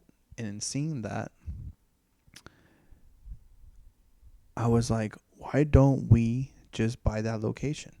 Why don't we just acquire that location? Wouldn't that be crazy? Why don't we just do that? Peter, you don't know what you're talking about. Peter, that's never gonna happen. And years later, right? Years later, 2024, I'm being offered the manager's position at that place.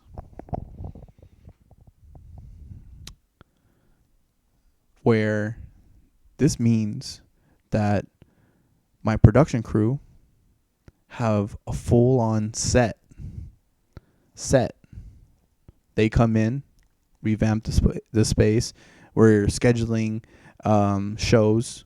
We're scheduling projects. We're doing multiple interviews. We're helping people build projects. And we're upping the standard of the scene.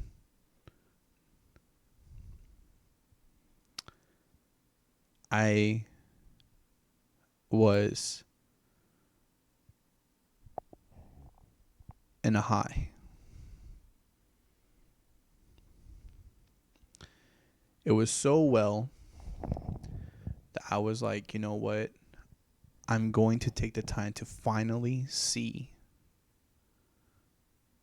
my family.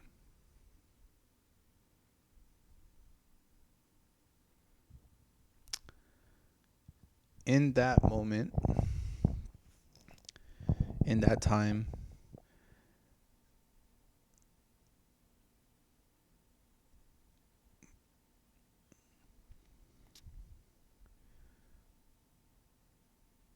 I was in a relationship with someone, and she had 2 kids, and I told her, you know what? Her and I were just talking and everything like that, and she's like, I'm a single mom and everything, and I told her that's fine. Newborn baby, and the other one was a year. And I told her, I can take you on dates. And I can, we can go through this whole dance of, of this whole process.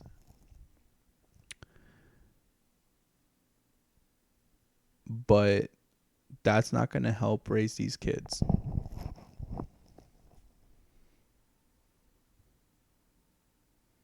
That's not going to raise these kids.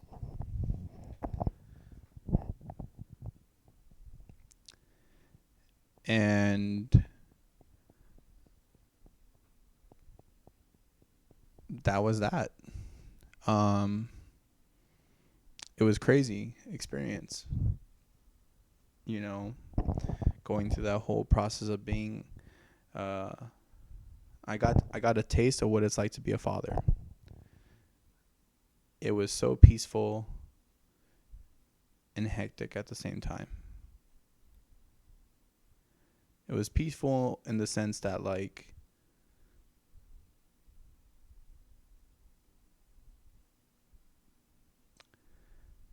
that I could not wait to come home and hold them at the same time, like, I was, every time the little girl cried, without issue, I would bounce, bounce the baby, stand up, walk around the house, and, until she stopped crying. And then, you know,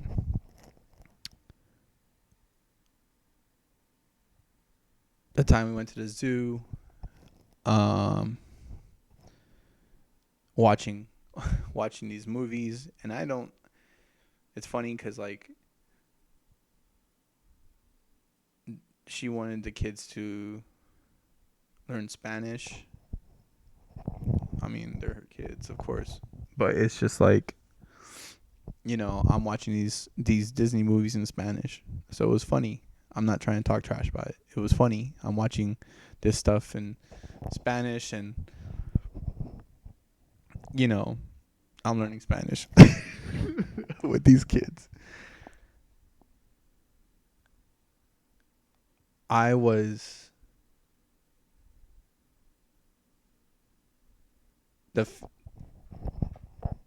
it was one of the greatest feelings in the world. What was hectic was the whole thing with the baby daddy. Um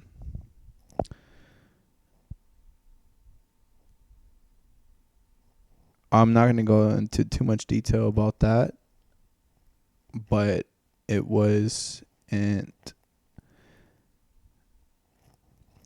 it got serious a lot of the times. But I love those kids. And in that, I just got the manager's position. I have, at the time, a great girlfriend and two kids, and I was ready to be a stepdad. I was full on, like, and a lot of people would be like, "Well, why you jump?" Let me tell you something, man. I am turning 33.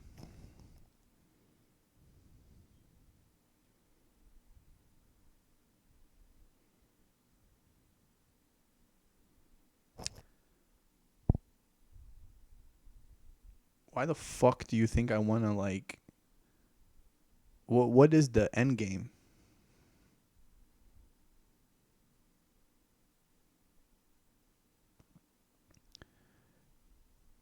What is bigger than you?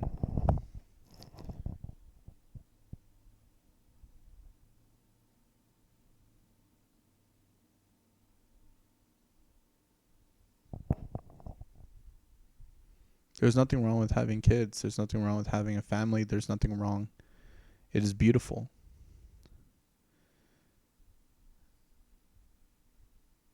And it's even better when you work hard for it.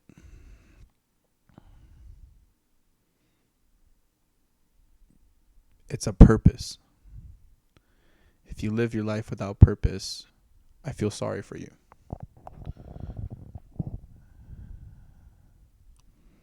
You know, purpose that matters.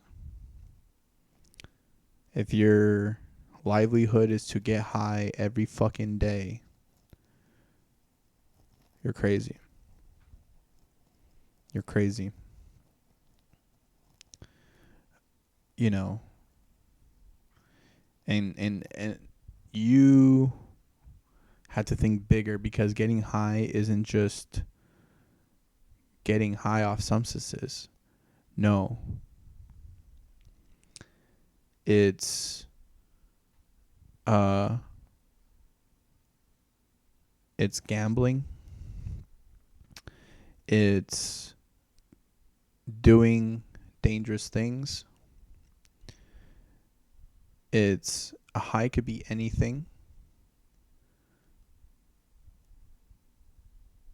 but it's what the high is. Because having a great partner, high. Having children, high. Having a successful job that you admire and you appreciate and that appreciates you, high. Having a great car that's an investment that's gonna do something for you and that you take pride and everything in, high. But if you go out in the street racing that fucking car, you know, and getting into all this mischief and you get caught by the police and you slapped with all these fucking charges and you're blaming it on them and all that other shit instead of taking accountability that you shouldn't have done any of that shit.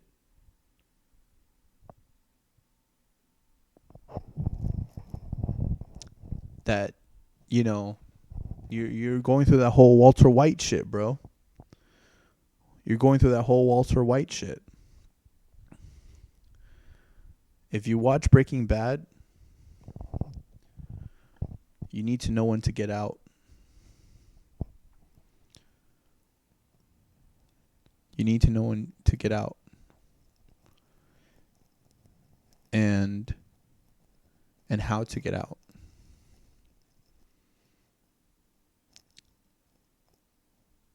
You want to stop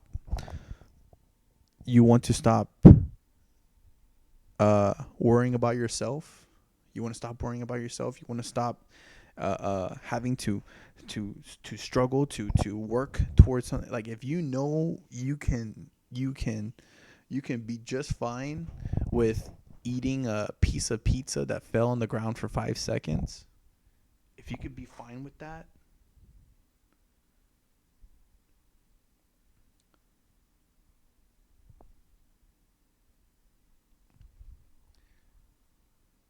but if you can be fine with having only $15 because you had just paid X amount of bills and your kids are hungry and they wanted a pizza, therefore you get a pizza and you drop that pizza,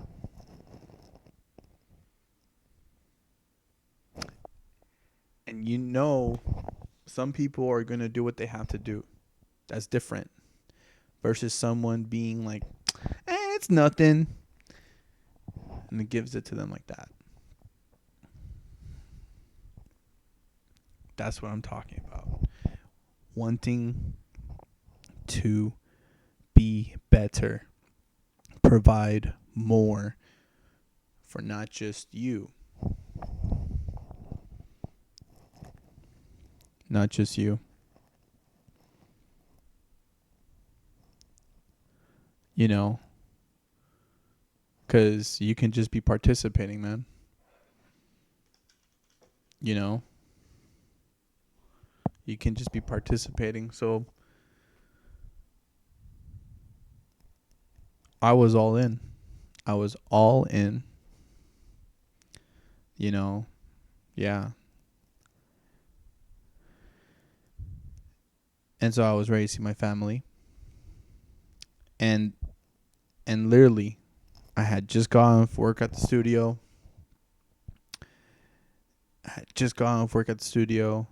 To go to my other job, work an early shift from there, just so I could spend enough time with her and the kids before I had to go to the airport.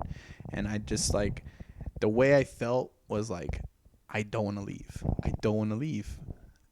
I wish I could just cancel my flight and just spend time with you guys. And when I left, man, it was just like, you know,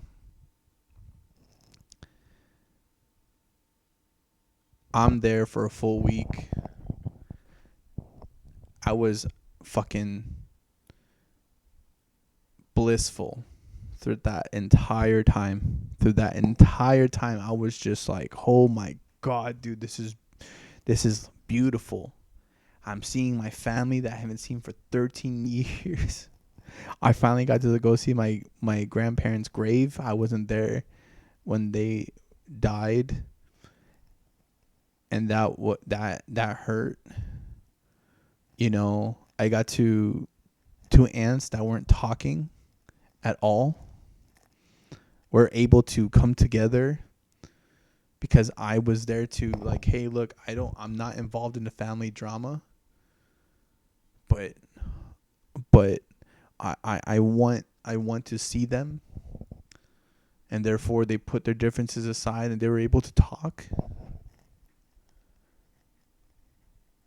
And I got to see my dad, and what's crazy is that like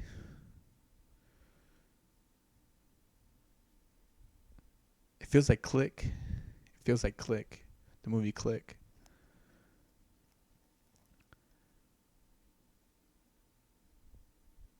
And I wanna know that I'm working so hard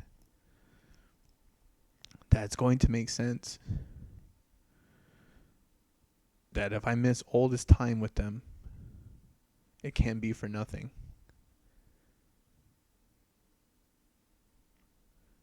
And this is where emotions and logic collide. Because some of you out there are going to be like, just go, just go, just go, just go.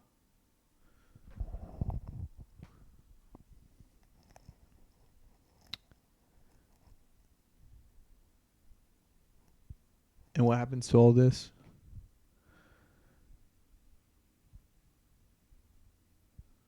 What happens to the life?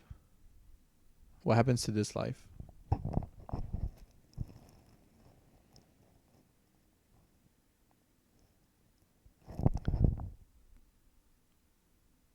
The most valuable thing you have is time, not money. Time. So you have to think about your worth in the sense of time. I'm missing time with friends. Sure. That's like cents. That's like added 50 cents, 10 cents, 20 cents, whatever. I'm missing time from my parents. All right, that's like $1, you know, $2.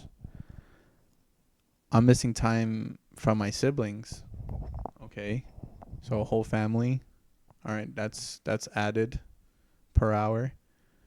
As in like whatever price that you're at the job set, and then whatever price is increasing with everything that you're missing out on.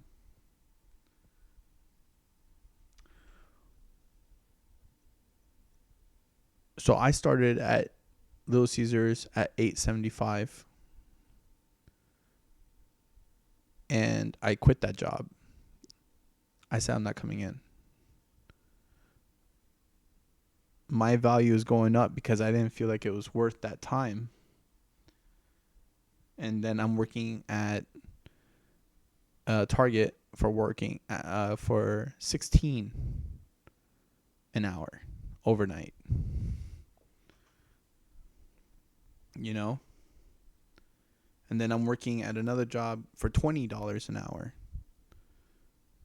And then I'm working at another job for 26 an hour. You see that?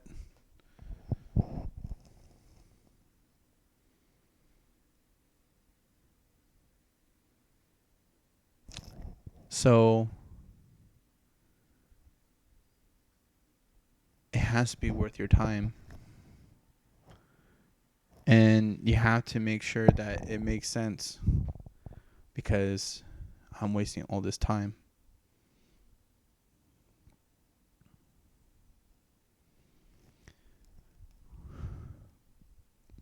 That's why if you watch that movie Click,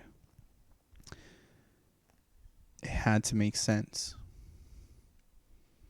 that the amount of work that he was putting in was to have more time with his family, and it was worth everything.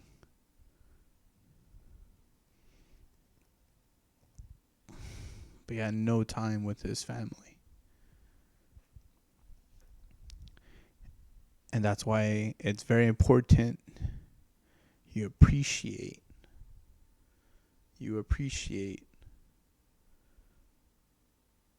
and you love like it's the last.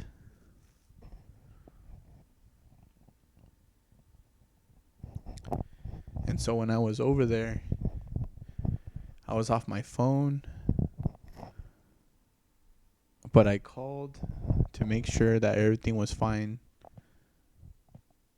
with my girlfriend and the kids.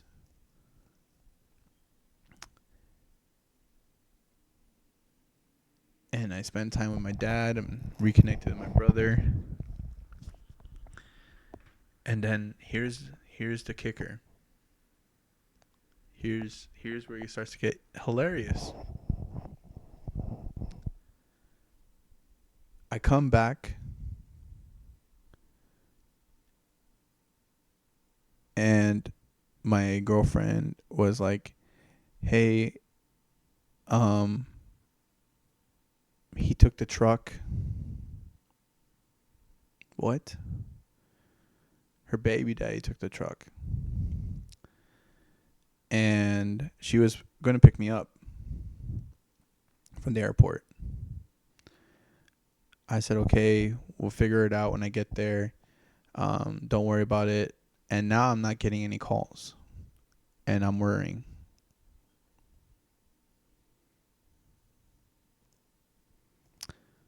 The last time he kidnapped the kids,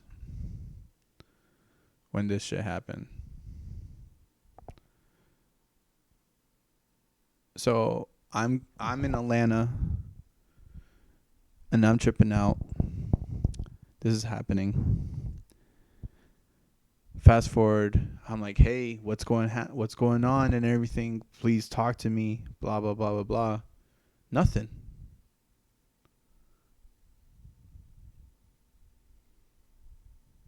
Calls me 2 a.m. She's at her parents' house. She got the kids back, but she's at the parents. And the parents want her to get back with the guy.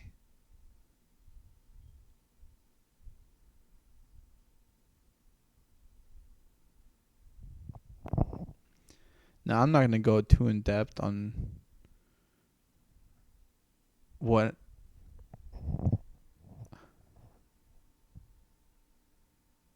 happened, but her family was not there for her when things were heated between her and the baby daddy. I stepped in and did exactly what I needed to do. As a man, as a partner, as, someone that's looking for a future with this person. And it's like, where was the family? But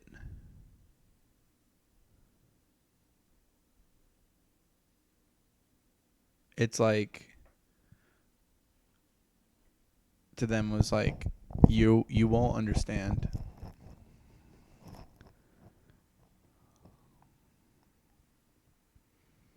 I get it. I just don't agree with it.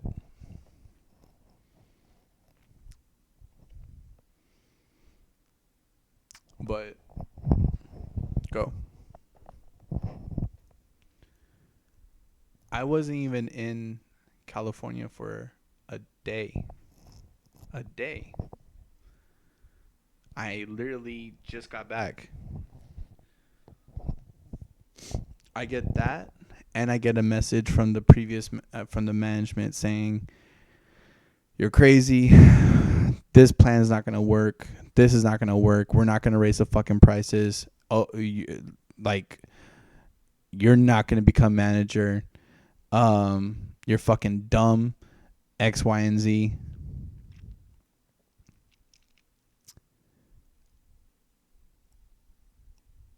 And it's like, I left my family for this.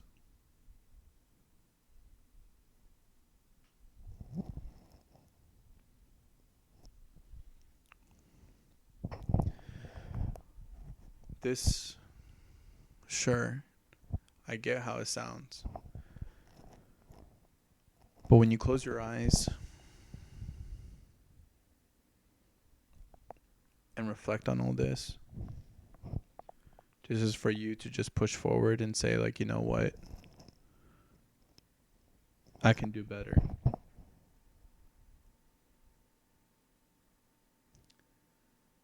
You know, her telling me, like, I'm going to figure something out between my family and this, and, you know, but in the meantime, I can't be with you. I'm not going to wait for you. In that car, before, because I told her I couldn't talk to her after everything, and she said that, you know, if we can talk, I told her, I took a deep breath in that car, and it was hard, but I was like, those are not my kids.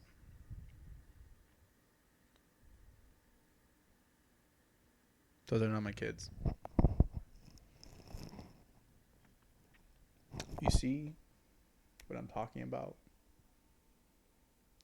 Emotionally, deep, I love them.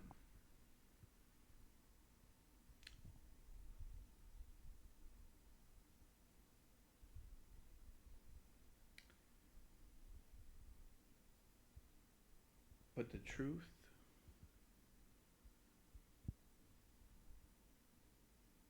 is, they're not my kids.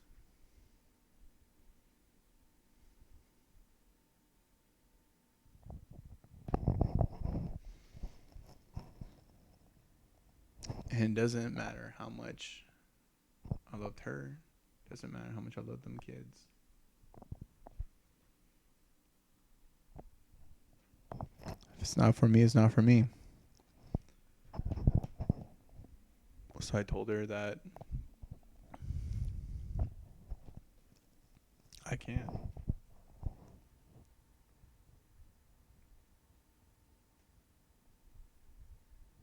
Because, and I get it, for some of you guys are going to be like, oh, it's not that easy. It's not that easy. When you are in control of your life, it's easy.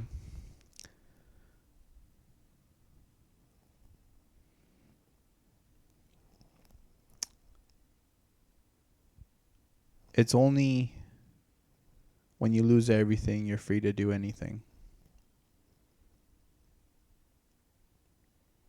You're free to do anything.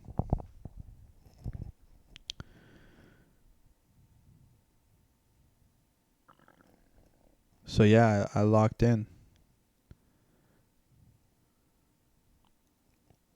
I locked in. And I worked harder on what I needed to do. As for the manager's thing, I stopped giving a fuck about that place. I didn't care. I didn't care. I said, hey, if you want to fuck up this business and if you want to do all that stuff, that's all you, bro. We're good. We're cool. I don't give a fuck. Figure it out. I'm just going to work here and build the things I need to build and do the things I need to do. I'm just not going to do it for the studio.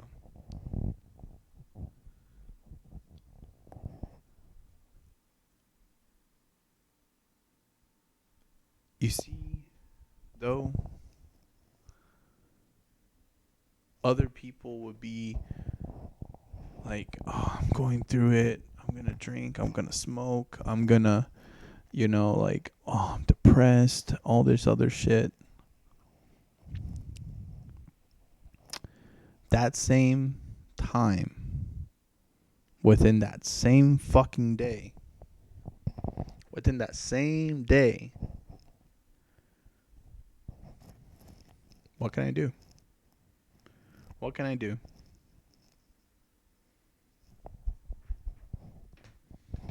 It's crazy. That's why. That's why. You can't do what I do.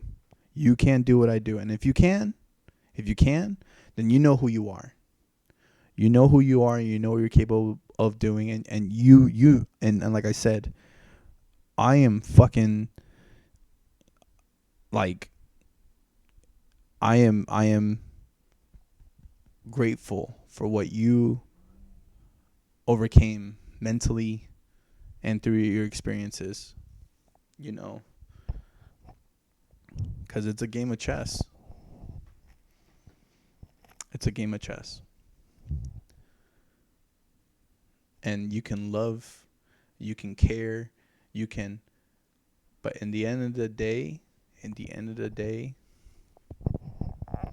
it's not for you, if it's not going to do anything for you, if it's not going to provide any type of peace,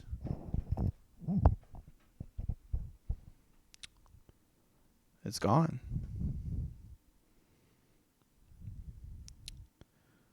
So yeah, that's how I knew that if I leave, I can't leave. And so fast forward a couple months later, there was a show that wasn't supposed to happen, in the sense that that day the studio should have been closed, but it wasn't. It wasn't closed. The owners are Jewish, and they had it on a Jewish holiday. They were open, not the owners. The owners didn't know about it, but the management had it open. And a kid got kicked in the back of the head in a pit and broke out into a seizure. On top of that, images are being posted of the studio, X, Y, and Z, and people are like, "Oh, the owner's not giving back us our money." No, it's the previous manager. It's the previous manager.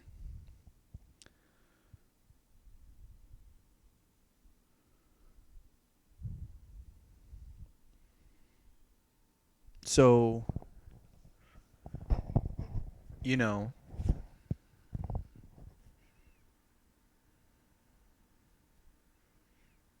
now apparently he got back his money, but did he? I don't know. Because then that client could still say, "Oh, I didn't got back my money." There's no proof. There's no documents. There's no signature signed. There's no any type of document to say like, hey, any type of damages, blah blah blah blah blah. Because why? This person didn't want to do any paperwork. No paper trails. No nothing. Bro.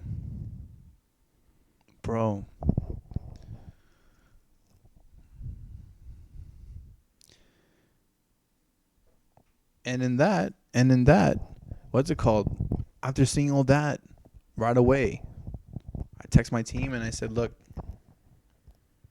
it's now or never. Real talk. It's now or never. If I take control of this place, what are we gonna do? How are we gonna build this? Where do we start? Blah blah blah blah blah blah blah. Because this can mean this place closes down, or this means that we have our one shot to build this place up. Now, well, I'll get into that in a little bit. We have our one shot.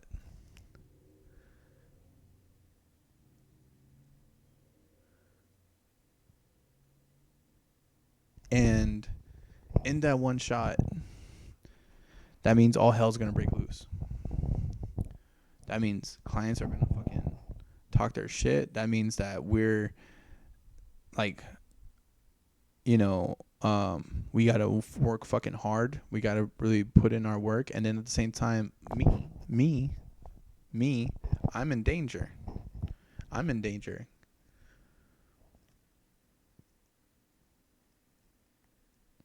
Because certain people there, um, they're scummy. They're scummy, and again, no names mentioned. They just know who they are, and that's it. And so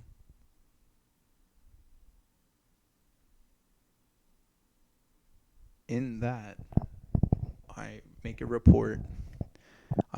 I type a report. Um, get the images, get the videos, all that stuff, the documentation, all that. Again, if we go back to the very beginning of this whole entire thing, documentation.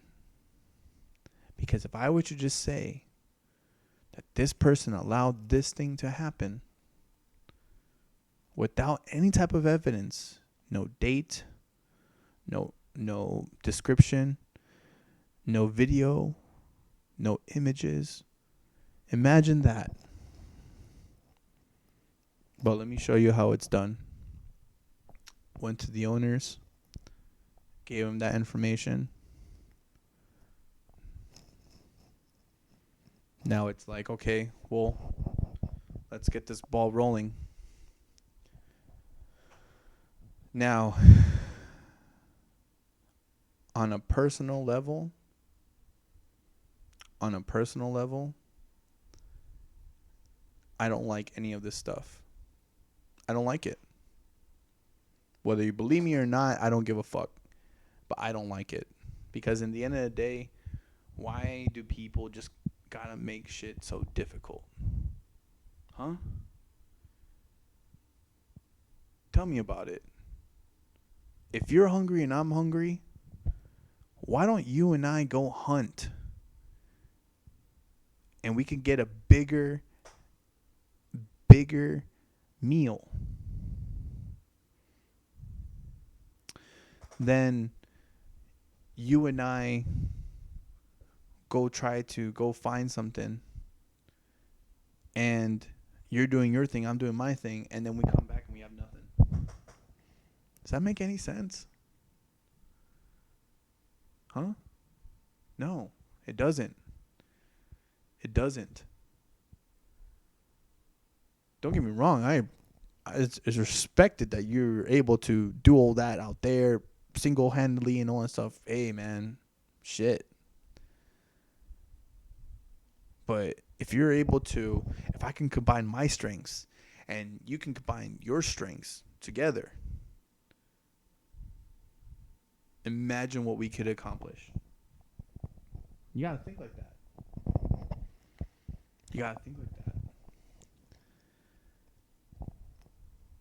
So, I did not like that. On a personal level, I didn't like it. On a professional and logical level, it needed to be done because in the end of the day, that place was getting a bad reputation as is. People getting high, people drinking, people, fucking around in there, doing shit that they're not supposed to do. That place is not being known as a professional environment. And if you're trying to build business,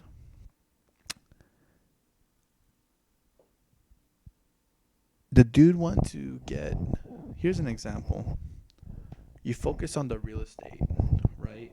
Focus on the real estate first before you buy any furniture. Imagine getting a rinky-dinky ass house, right? Falling a fucking apart. Will you buy new furniture for that place? No. No.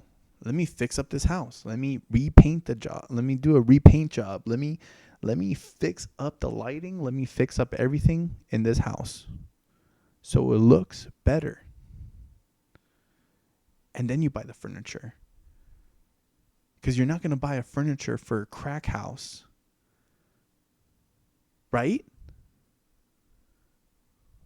So, in the logical sense, you need a clean house. He got let go. And good luck in trying to sue. Good luck in all this other stuff. Because in the end of the day, I mean, I don't know. Yeah, you can. People can still sue. But it's just more of like, what are you suing for? Honestly, you can, people can sue, but what are you suing for?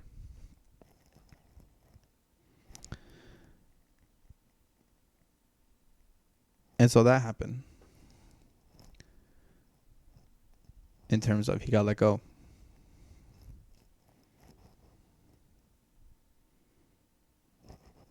Like, why? Why? All you had to do is just sit back and collect the check, bro. We could have worked together. We could have done this, but no. And of course, I'm look like I'm a fucking piece of shit, right? For doing the right thing. For doing the right thing.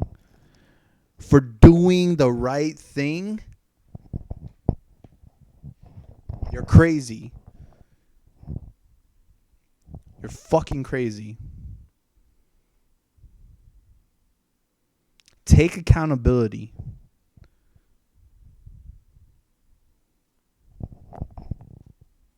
On top of that, tries throwing me under the bus and saying, oh, this person wasn't paying rent. I'm just not paying rent to you. To you, because you're not the owner. You're the manager. And with what you're doing with that place and how things were being conducted, fuck you.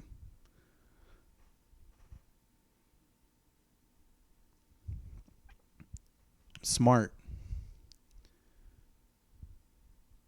I bought things to rebuild the standard of that place. Gave them the receipts to write it off and collected those reimbursements to put back into the studio.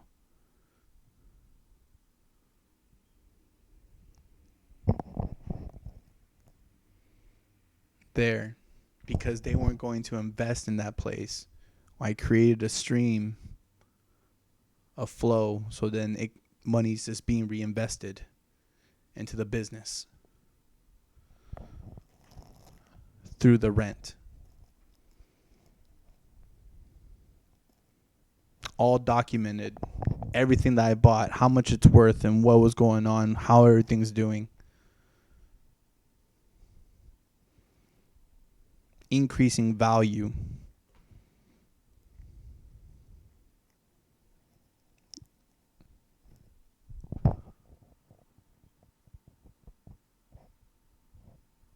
Like how, and now do you guys understand how frustrating that shit is?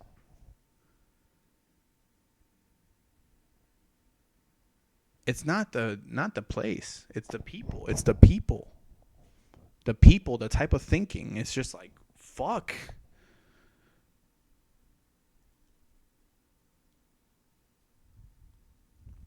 So then that happens, right?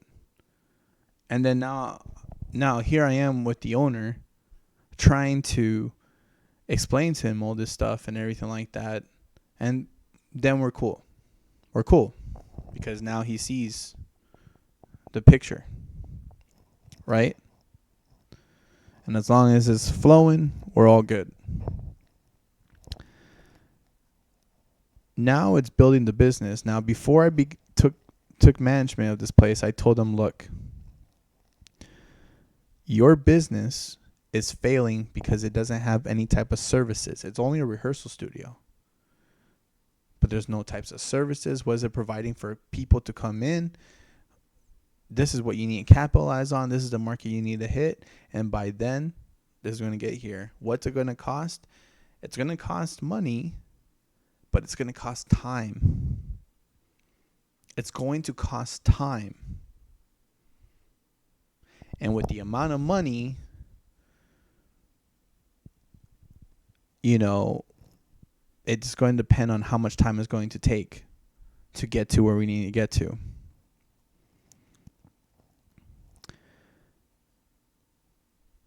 And so I figured out that the employees were being overworked. Not just out of the experience of what we were working overtime and everything, but the fact was that we were being overworked for times that weren't being scheduled. Why does that make any sense?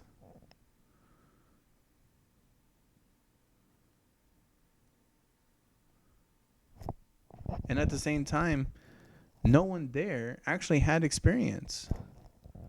And if they did, they didn't provide any type of service to build that place up. Yeah, people bragging like, "Oh yeah, I know audio engineering. Oh yeah, I know how to do this. I could work a fucking $3,000 gig, 3K gig, you know, and make that. And then do it, motherfucker. Do it. Do it. Stop fucking talking about it and actually do it. You ain't gonna do shit."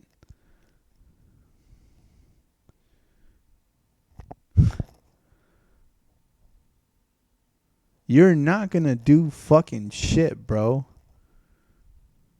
Shut the fuck up.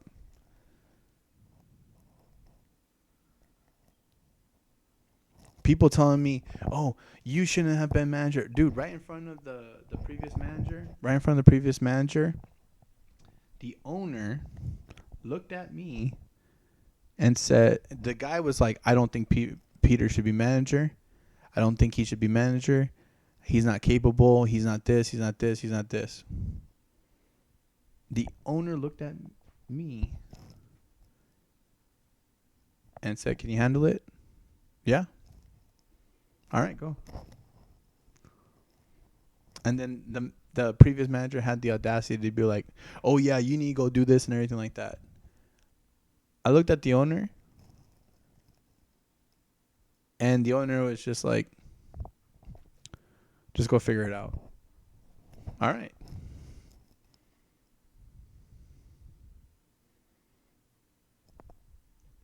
You see that? Now, a lot of you are like, "Oh, you threw him under the bus and everything like that." Bro, yeah. Because I wouldn't have been able to keep that place going for 8 more months. I fought for that fucking place. I fought for that fucking place. I advocated. I pushed. Behind the scenes, I was the only motherfucker that believed in that place. Was looking to build that place to the standard it was supposed to be at. The only one. And you can talk your shit. But I'm just glad that I'm able to finally say all this shit out loud.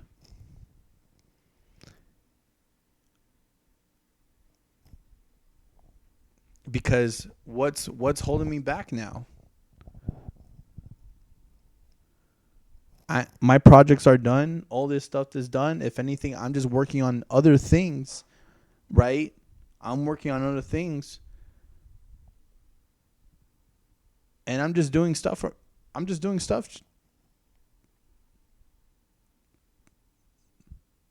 to build.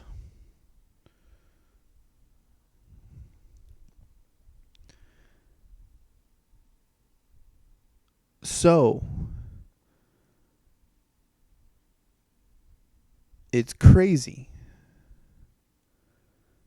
because people looked at this guy, at this person, as someone who was like, oh man, it's sad that he left. And that was the employees, not the fucking people. I should clarify. The employees, right? The ones that were on this person's shit were like that. And some of the clients that got discounts up the ass were like that.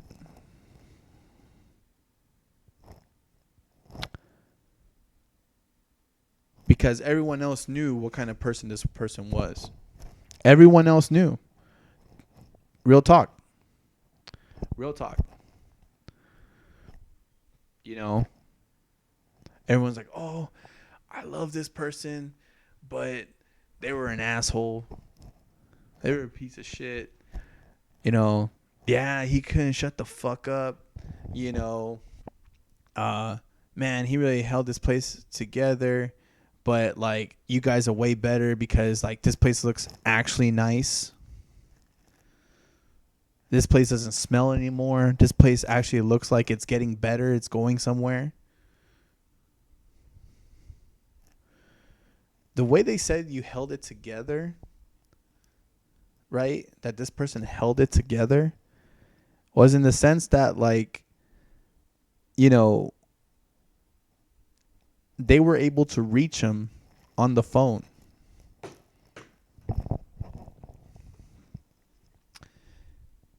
Not me. Motherfucker, if I don't know you, how the fuck do you get my number?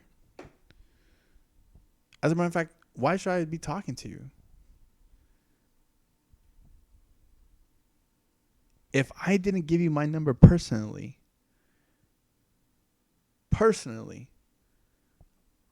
why are you calling me? If I didn't get a text message from someone saying, hey, someone close, you got to be close for someone to be like, oh, hey, I got your number from this person. Okay, that means I should be talking to you. That means I should be talking to you. But if you got it from some other fucking person that I don't even know like that, or you found out, bro.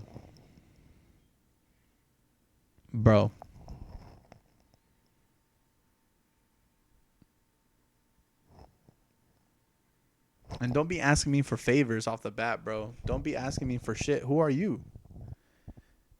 Bro, I don't care what status you have. I don't care. Be respectful. Okay? Be respectful. This one time I had a customer try telling me, because we had a promotion, he tried telling me, like, oh, hey, I want this price. I want to get another hour, but I want this price. Well, the promotion's going to be done by that time, so I don't think so. This is going to be the price after that. What do you mean? Exactly what I told you. But I'm trying to give you more business. I'm trying to give you more money. But at this price for more time. I said, it's not about the money, it's about the principle. It's about the principle. Keep your money. If you want, you go to another spot. But if we do it for you, we got to do it for everyone else. And then at the same time, you know, it's not about the money. We appreciate your business. We appreciate, you know, you coming here and wanting to do this and having this previous time. But hey, if it's time to get out the pool, it's time to get out the pool. You know? That's it. So you're gonna trip out about fucking $5? Crazy, bro.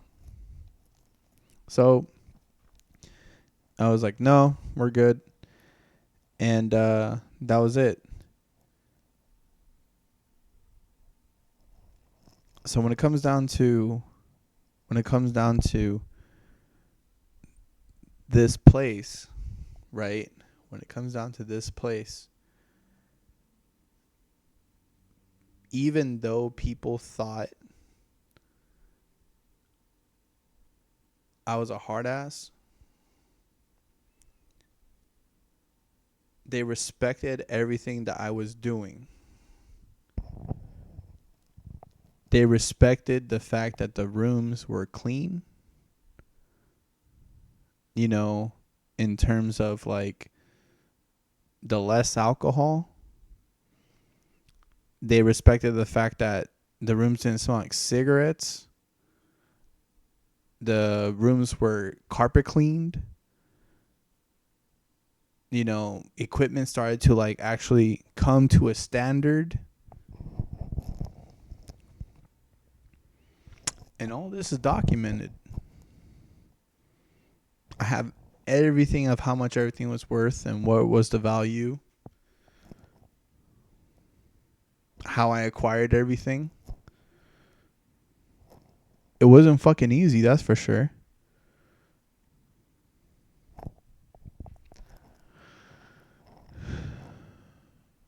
$8 months.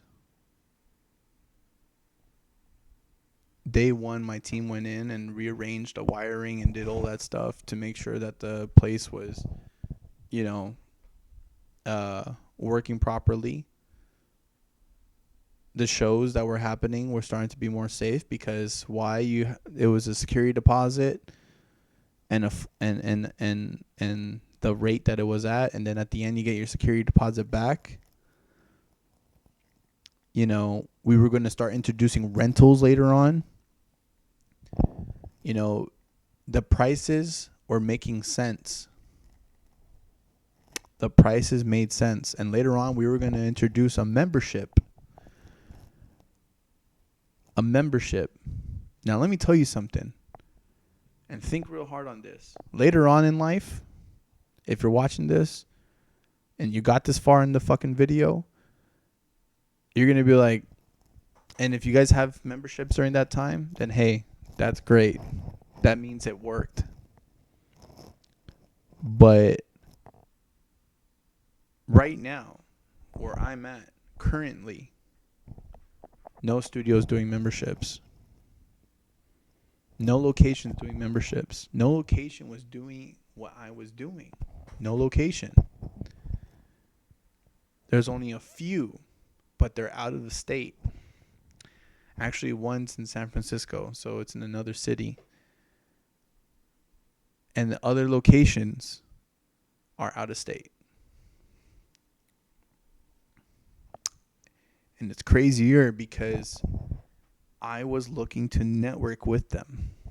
Now, a lot of you guys are like, oh, well, that sounds difficult and everything. Not for me, motherfucker. Not for me. Who's going to take the time to fly over there, network with those people, and try to build a connection, a relationship? Me. But let's bring it back to right now. We were going to start a membership. The idea is that, like, what's it called?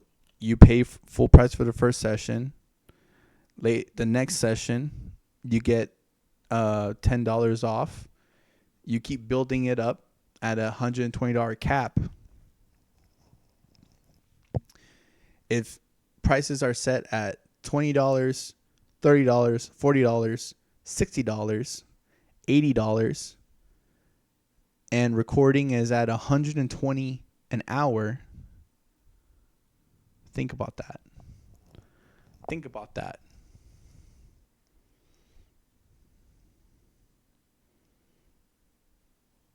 And you have $120 credit that you've accumulated. out of every time you show up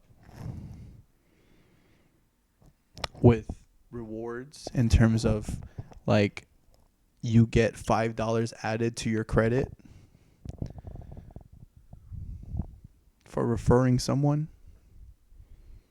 And it's a band credit, not an individual artist membership. It's a band.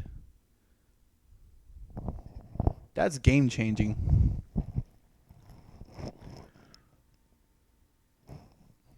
You guys want to know.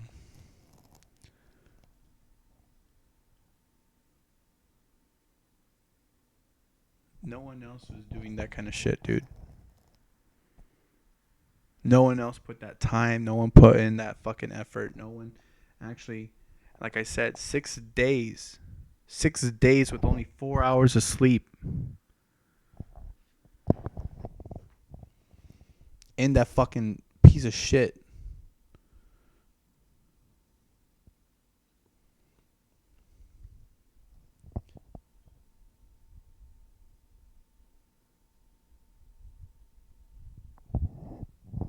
People had to be let go in order for that place to grow.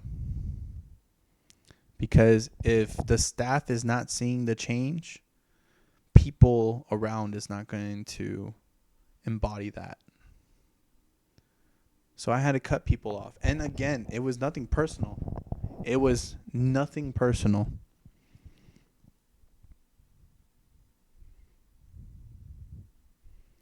I just wanted you to be better.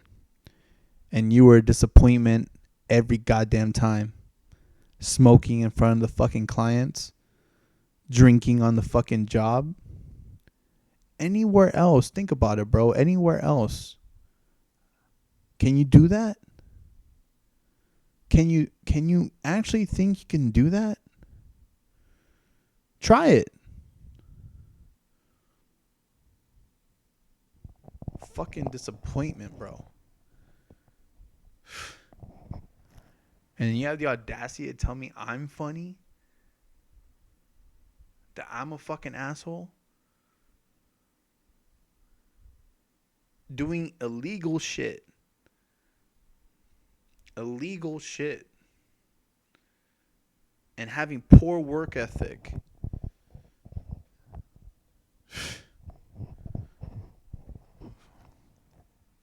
And you're fucking older than me? You're fucking... Ugh, man.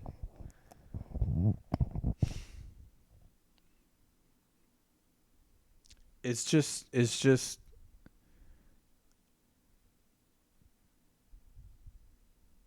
Come on, bro. Come on.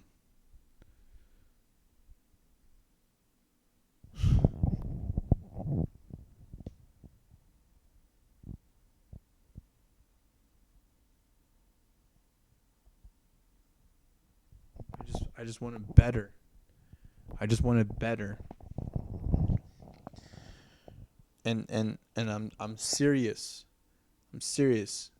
If you don't believe me, ask the people that after you guys that I hired, ask them. Ask them.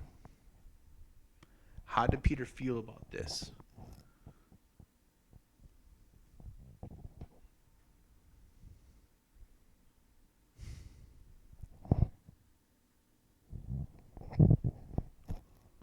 I felt sick.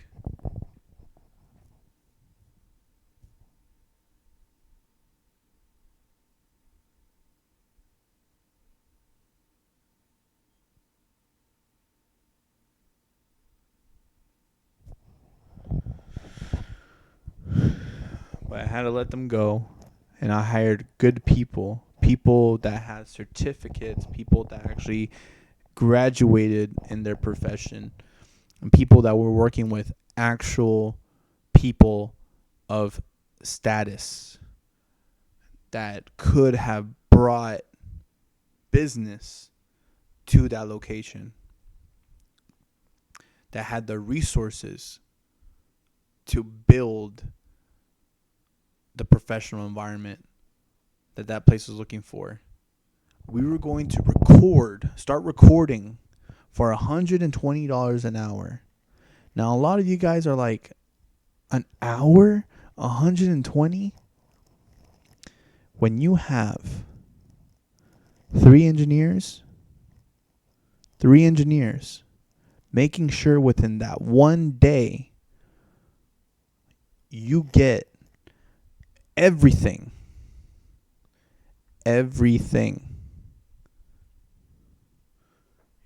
your money's worth it. Versus you pay one engineer 120.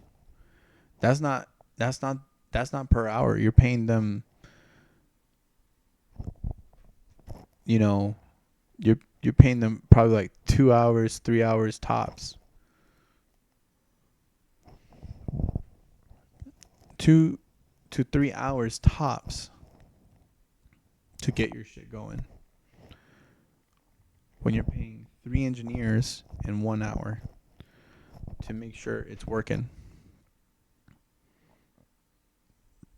On top of that, they're not even getting paid through that 120. They're getting paid through the studio. You're paying for the service and you're paying for the room. So if you're paying for the service, you're paying for the room, and you're getting on top of that 3 engineers to ensure that you get out in that hour what you are looking for, it's worth it. With the additional of, any like cameras and all this other shit, and there you go. If not, there's a room that you can self-record in. There's that. Or in any of these other rooms, you can pay for rehearsal for $30 an hour and bring in your own equipment and record and everything in there. But if you want us to do the work for you, $120 an hour, 3 people, everything included. You see what I'm saying? I can do it cheap, but it's not going to be quality. I can do it expensive, but it's not going to be cheap. Hence expensive. I can do it quality, but it's not going to be cheap. I can do cheap and with quality, and that's it. You know what I'm saying? So $30 for a room, bring your own stuff. There you go. $30 an hour. That's 4 hours. 120 that you're looking to record. 4 hours as just by yourself. Cheap. Quality is, I'm looking to pay $120 an hour. Right? $120 an hour. And what's it called? You have your own equipment. You're doing all not you, but the studio. You're using the studio's equipment and everything in that. And you're using one of our rooms that already has the equipment in it. However, you had to bring your own engineer. Cheap with quality. Come on, bro. Come on. And imagine the membership. If the recording's $120 an hour and you capped out at $120 an hour on your credit, you get 1 hour of a recording for free. For free. 1 hour of recording. You can create a whole ass demo. You can create a live MP3 mix. Bro, just record stems. Like, come on, people. Think bigger picture, dude.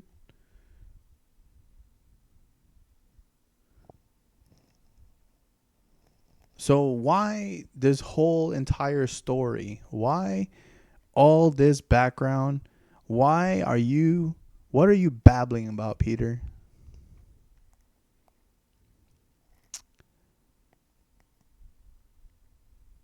I'm getting off my chest the bullshit that has been with me these years to inform that this shit is not easy. It's not easy.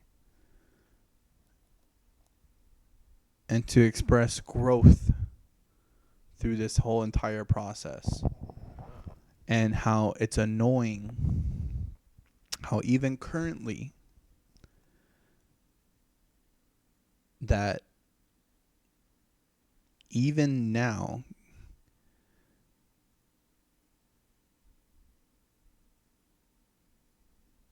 people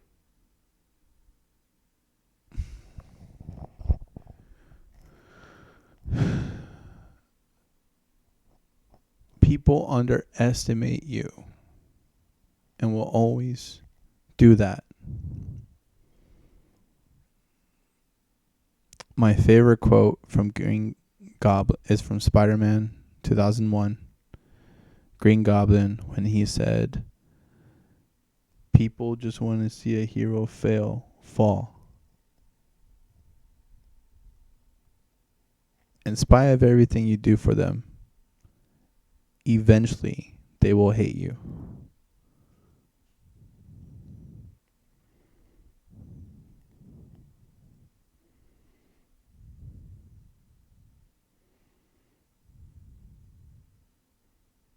That shit is so powerful, bro.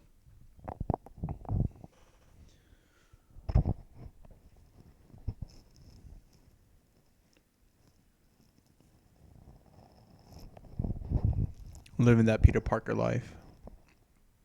Living that Spider-Man life. You know, people only really focus on the fact that he's Spider-Man.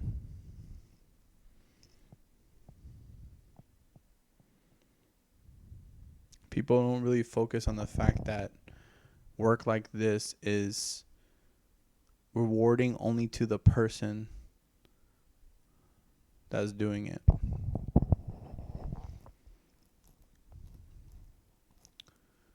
It's tough.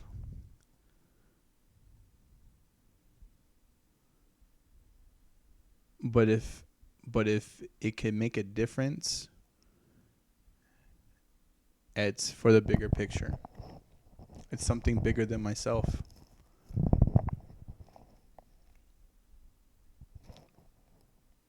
You know,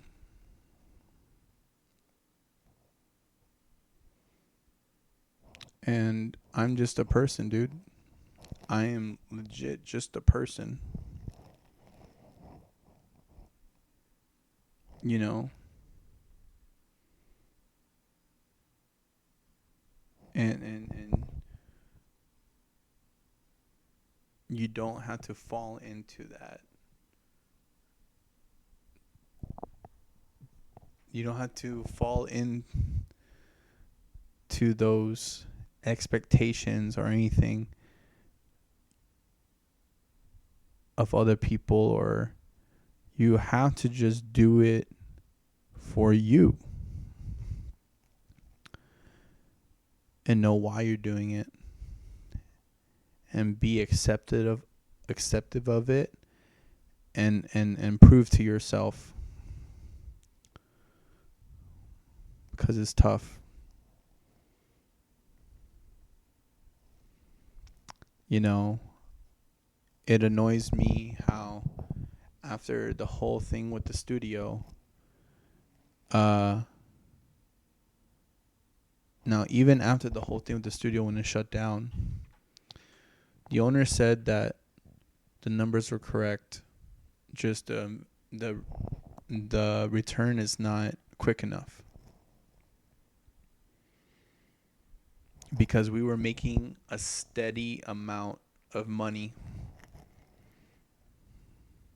to actually have business flow, not fluctuation, not is this coming from a lockout, is this coming from uh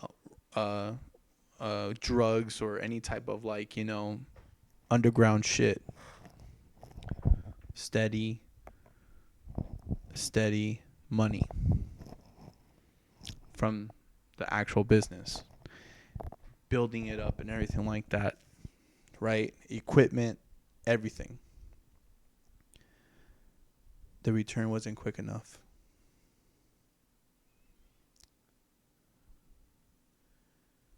And in that, right,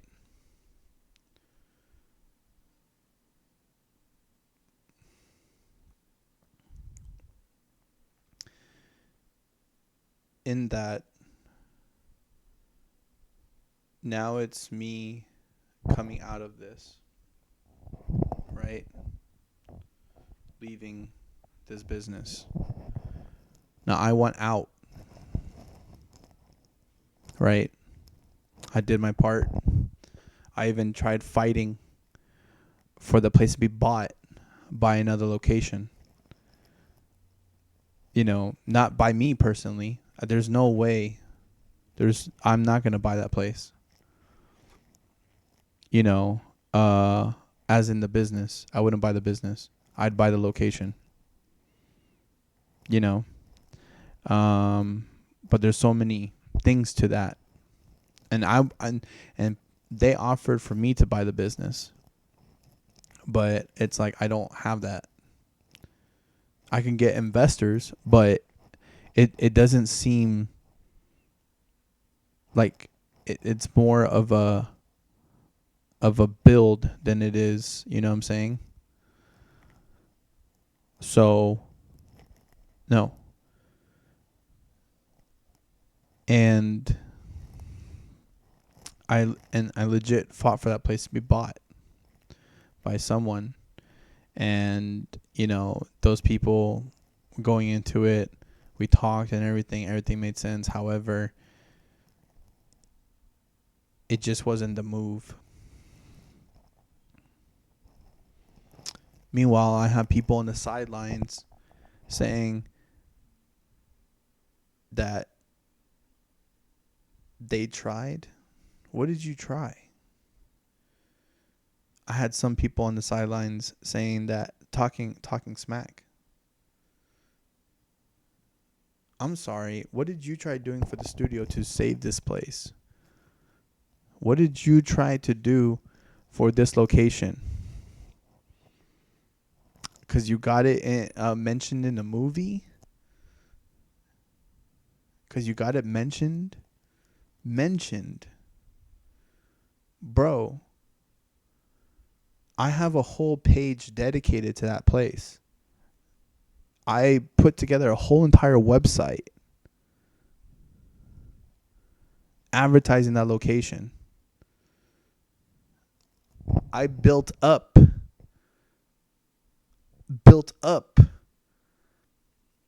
a wave of people trying to, you know, interact and trying to get that place up and running again. Awareness of the entire situation. And reached out to investors. So, what did you try to fucking do?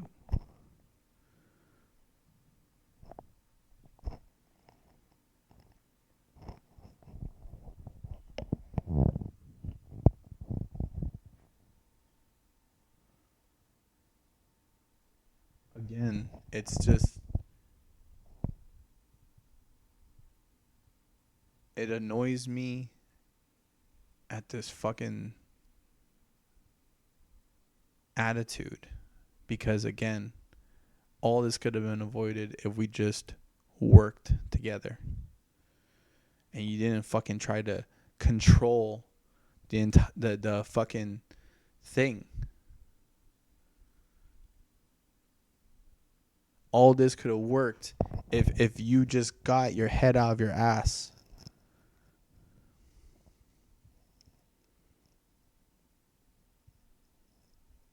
And that's just crazy, bro.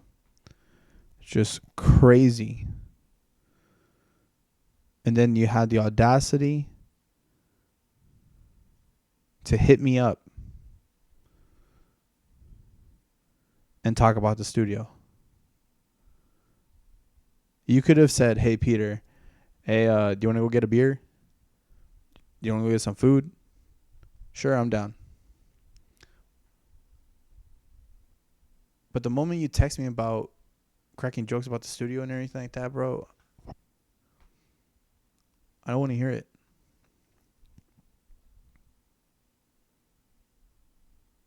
You know, I don't want to hear it.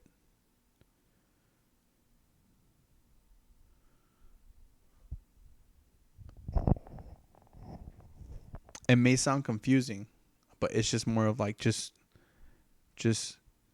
talk to me, have a normal conversation, bro. I don't want to hear about that fucking place.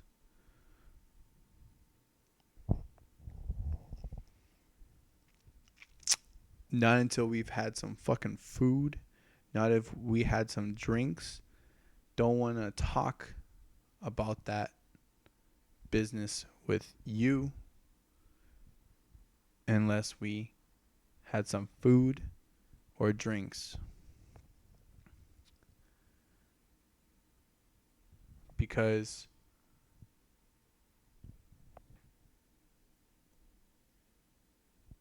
that shit, that whole roller coaster was not fucking cool.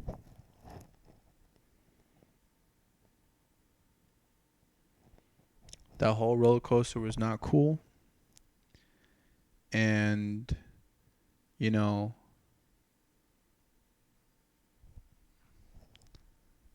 I don't know you. I'm not even your friend. Like, think about it. I've only worked with you. I've only worked with you. Only worked with you. So, therefore, I only know your work ethic. And I don't want to associate with you in any type of level of that. But as an individual outside of that environment, I don't know you. I don't know you. I've never hung out with you. I never, So yeah, let's go to salsa and beer. Have a drink, eat some food, laugh it up, talk some shit. That's it. We could talk about the place there. Cool. But don't talk to me like I'm your fucking coworker. Don't talk to me like I'm your friend or anything like that, cuz you don't even know who I am. You know my name. You know me from the interactions we've had, at that place, and I could be a a calm, level-headed person and at the same time friendly, but I'm not your friend. I'm friendly, but I'm not your friend. You know? You have to earn that shit, bro. You have to earn friendship. A lot of these people don't understand that shit. I'm not just talking about that person. I'm talking about all these motherfuckers.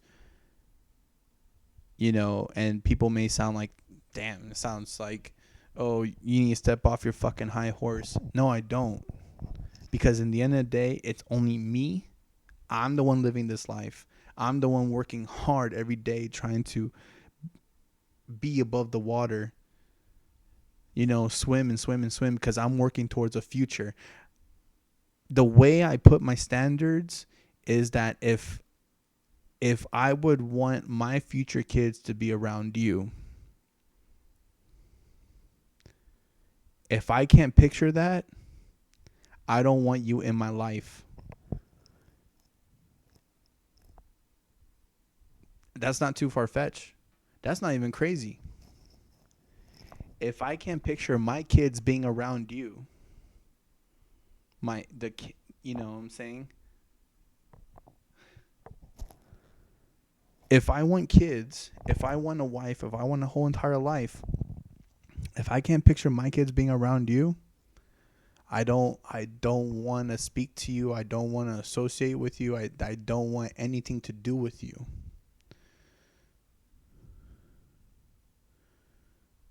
Therefore, and the reason why I push and I push on certain people is because I see potential in you. I want you to be better, and I want you to be that motherfucker. I want you to be that person that sticks in my life.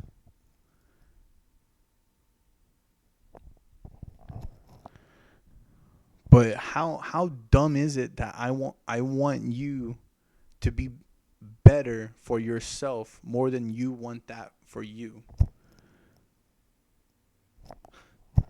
That's fucking crazy, dude.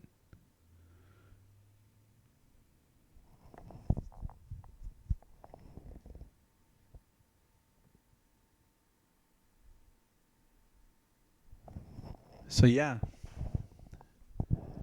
you know, I legit did all that. And the way that this is ending is that now that the studio's gone and everything like that, now put it like this, right? I don't know if the studio,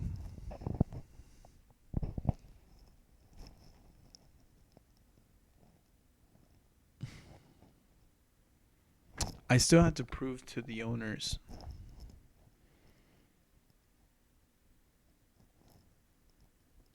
and justify my character to them. Isn't that crazy?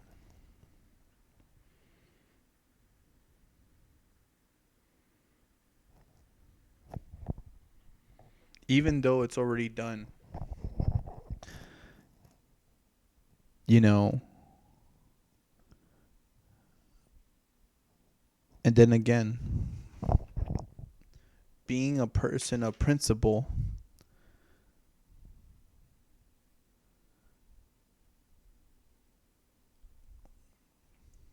you had to take a deep breath and move forward.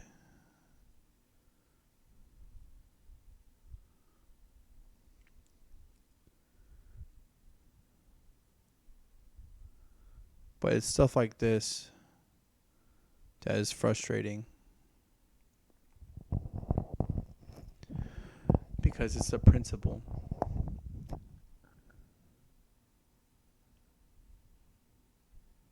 You know, I'm owed money, 3,400 and some change. And it's been a couple of months. But here's the thing. I'm owed money because I bought equipment to build the place, right? But the place closed down, so it's back rent with purchases that were made through cash through me. Written down, by the way. All this documented. So since it's been a period of time, 2 weeks for 3,400, of course, sounds like a good amount to like, all right, cool, I'm good. Don't worry about bills and everything like that.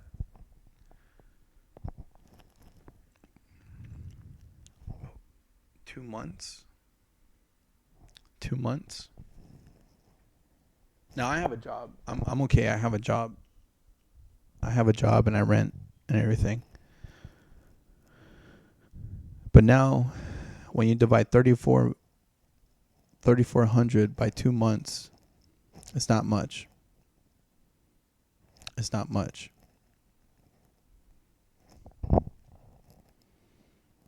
Now I'd rather just get the equipment. But here's the thing. You can't just walk in there and grab and everything like that, especially when you've given the keys and all that other stuff.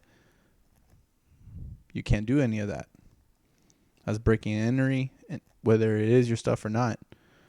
So I have to go through an entire process in order to get that equipment.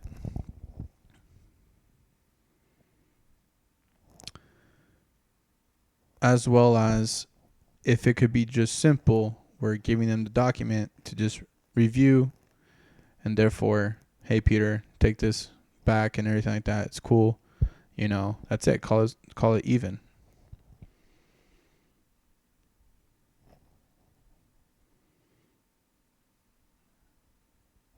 There's a lot more to go into depth in the sense that like certain things are tied, that they didn't take off my card on file. They didn't switch over. So certain things is being paid. The accumulation.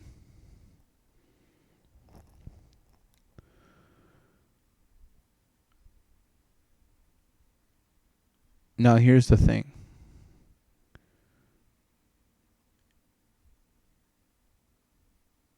That's a lawsuit. I know I could sue. And I know I could get more. And I know what I can do. On the other hand, getting that equipment and being able to do more good for more than just myself makes more sense than an entire process that I'm benefiting from. Either way, I benefit.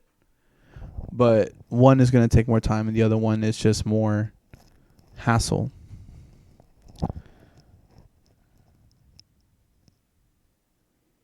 This is more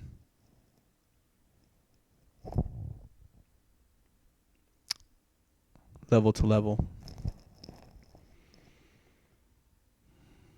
Now, I'm not asking your opinion. I'm not asking any of that stuff. And I don't expect you to understand. Again, I'm just explaining the type of person I am. And it's not even about being nice. It's about being a person of principle and just trying to do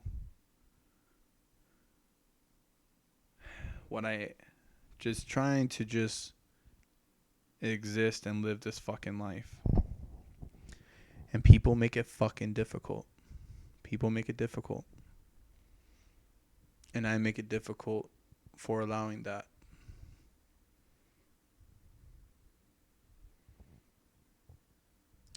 I'm going to make my decision either way.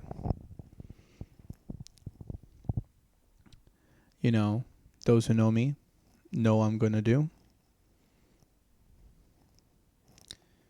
And those who don't know me are going to judge me harshly. In the end, it's the experience. It's for the bigger picture. And it's what I'm looking to do.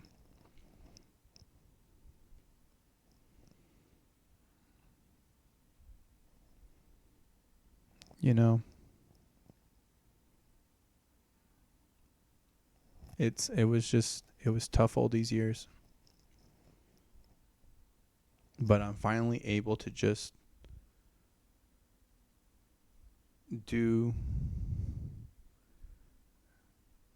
exactly what I want to do without having to worry about who I'm going to offend, what I'm going to say, image, all that other stuff. It's done. It's done. And I have enough experience and enough story and enough credibility of what I've done for this community and who I am. And now it's what I'm going to do with that.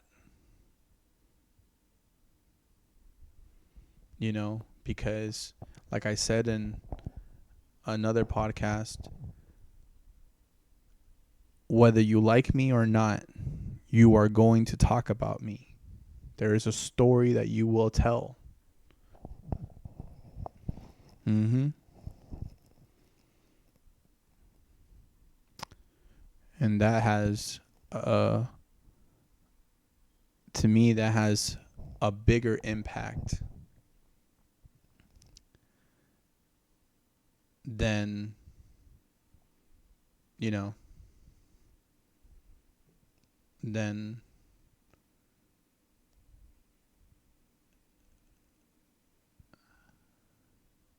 a lot of what you guys expected. Only a few will understand that. Only a few. But yep. Either way, I'm going to end this shit because it's like hitting 3 hours and 30 minutes. I appreciate you sticking around and listening to me ramble and tell this entire story. You know what I'm saying? In the comment section, feel free to say whatever the fuck you want to say. And if you are any of the people that, you know, I never mentioned, and, you know, want to say your shit, hey, go for it. Say as much shit as you want. You know what I'm saying? You're only outing yourself. In the end of the day, no names are mentioned, and who gives a fuck? You know? Who cares? It happened. It's done. It's just me talking about it. You know? What can I do?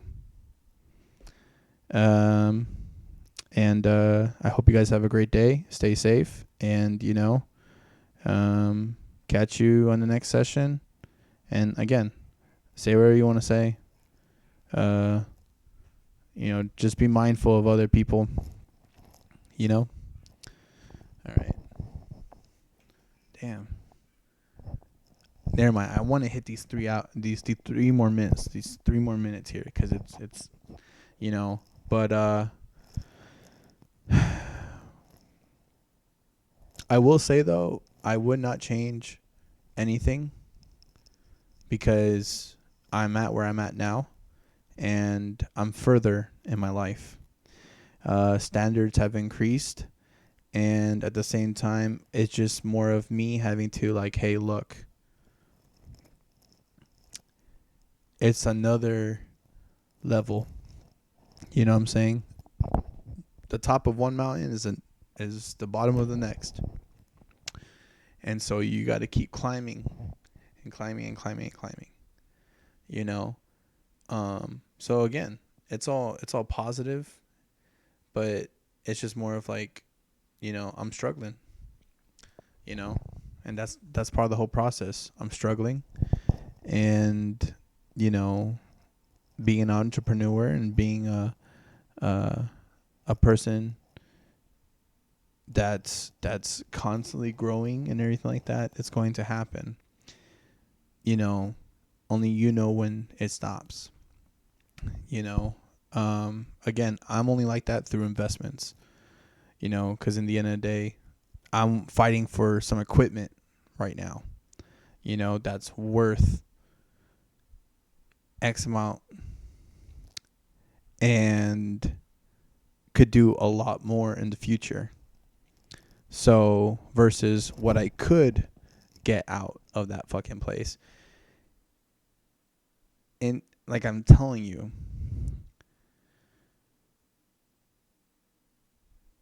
it's struggling to do the right thing. I can do the right thing. It's what comes with it. Again, like I said, take example Spider-Man. He can commit crime if he wanted to. He can, but doesn't. Chooses not to. You know what I'm saying? Chooses not to. We are who we choose to be. You know what I'm saying? And you gotta really fucking put in all that effort to just be a better person. You just gotta do it for you, bro. So thank you guys. Thank you again for listening to me talk and listening to me ramble. I hope you have a great day and take care of you guys yourselves, all right?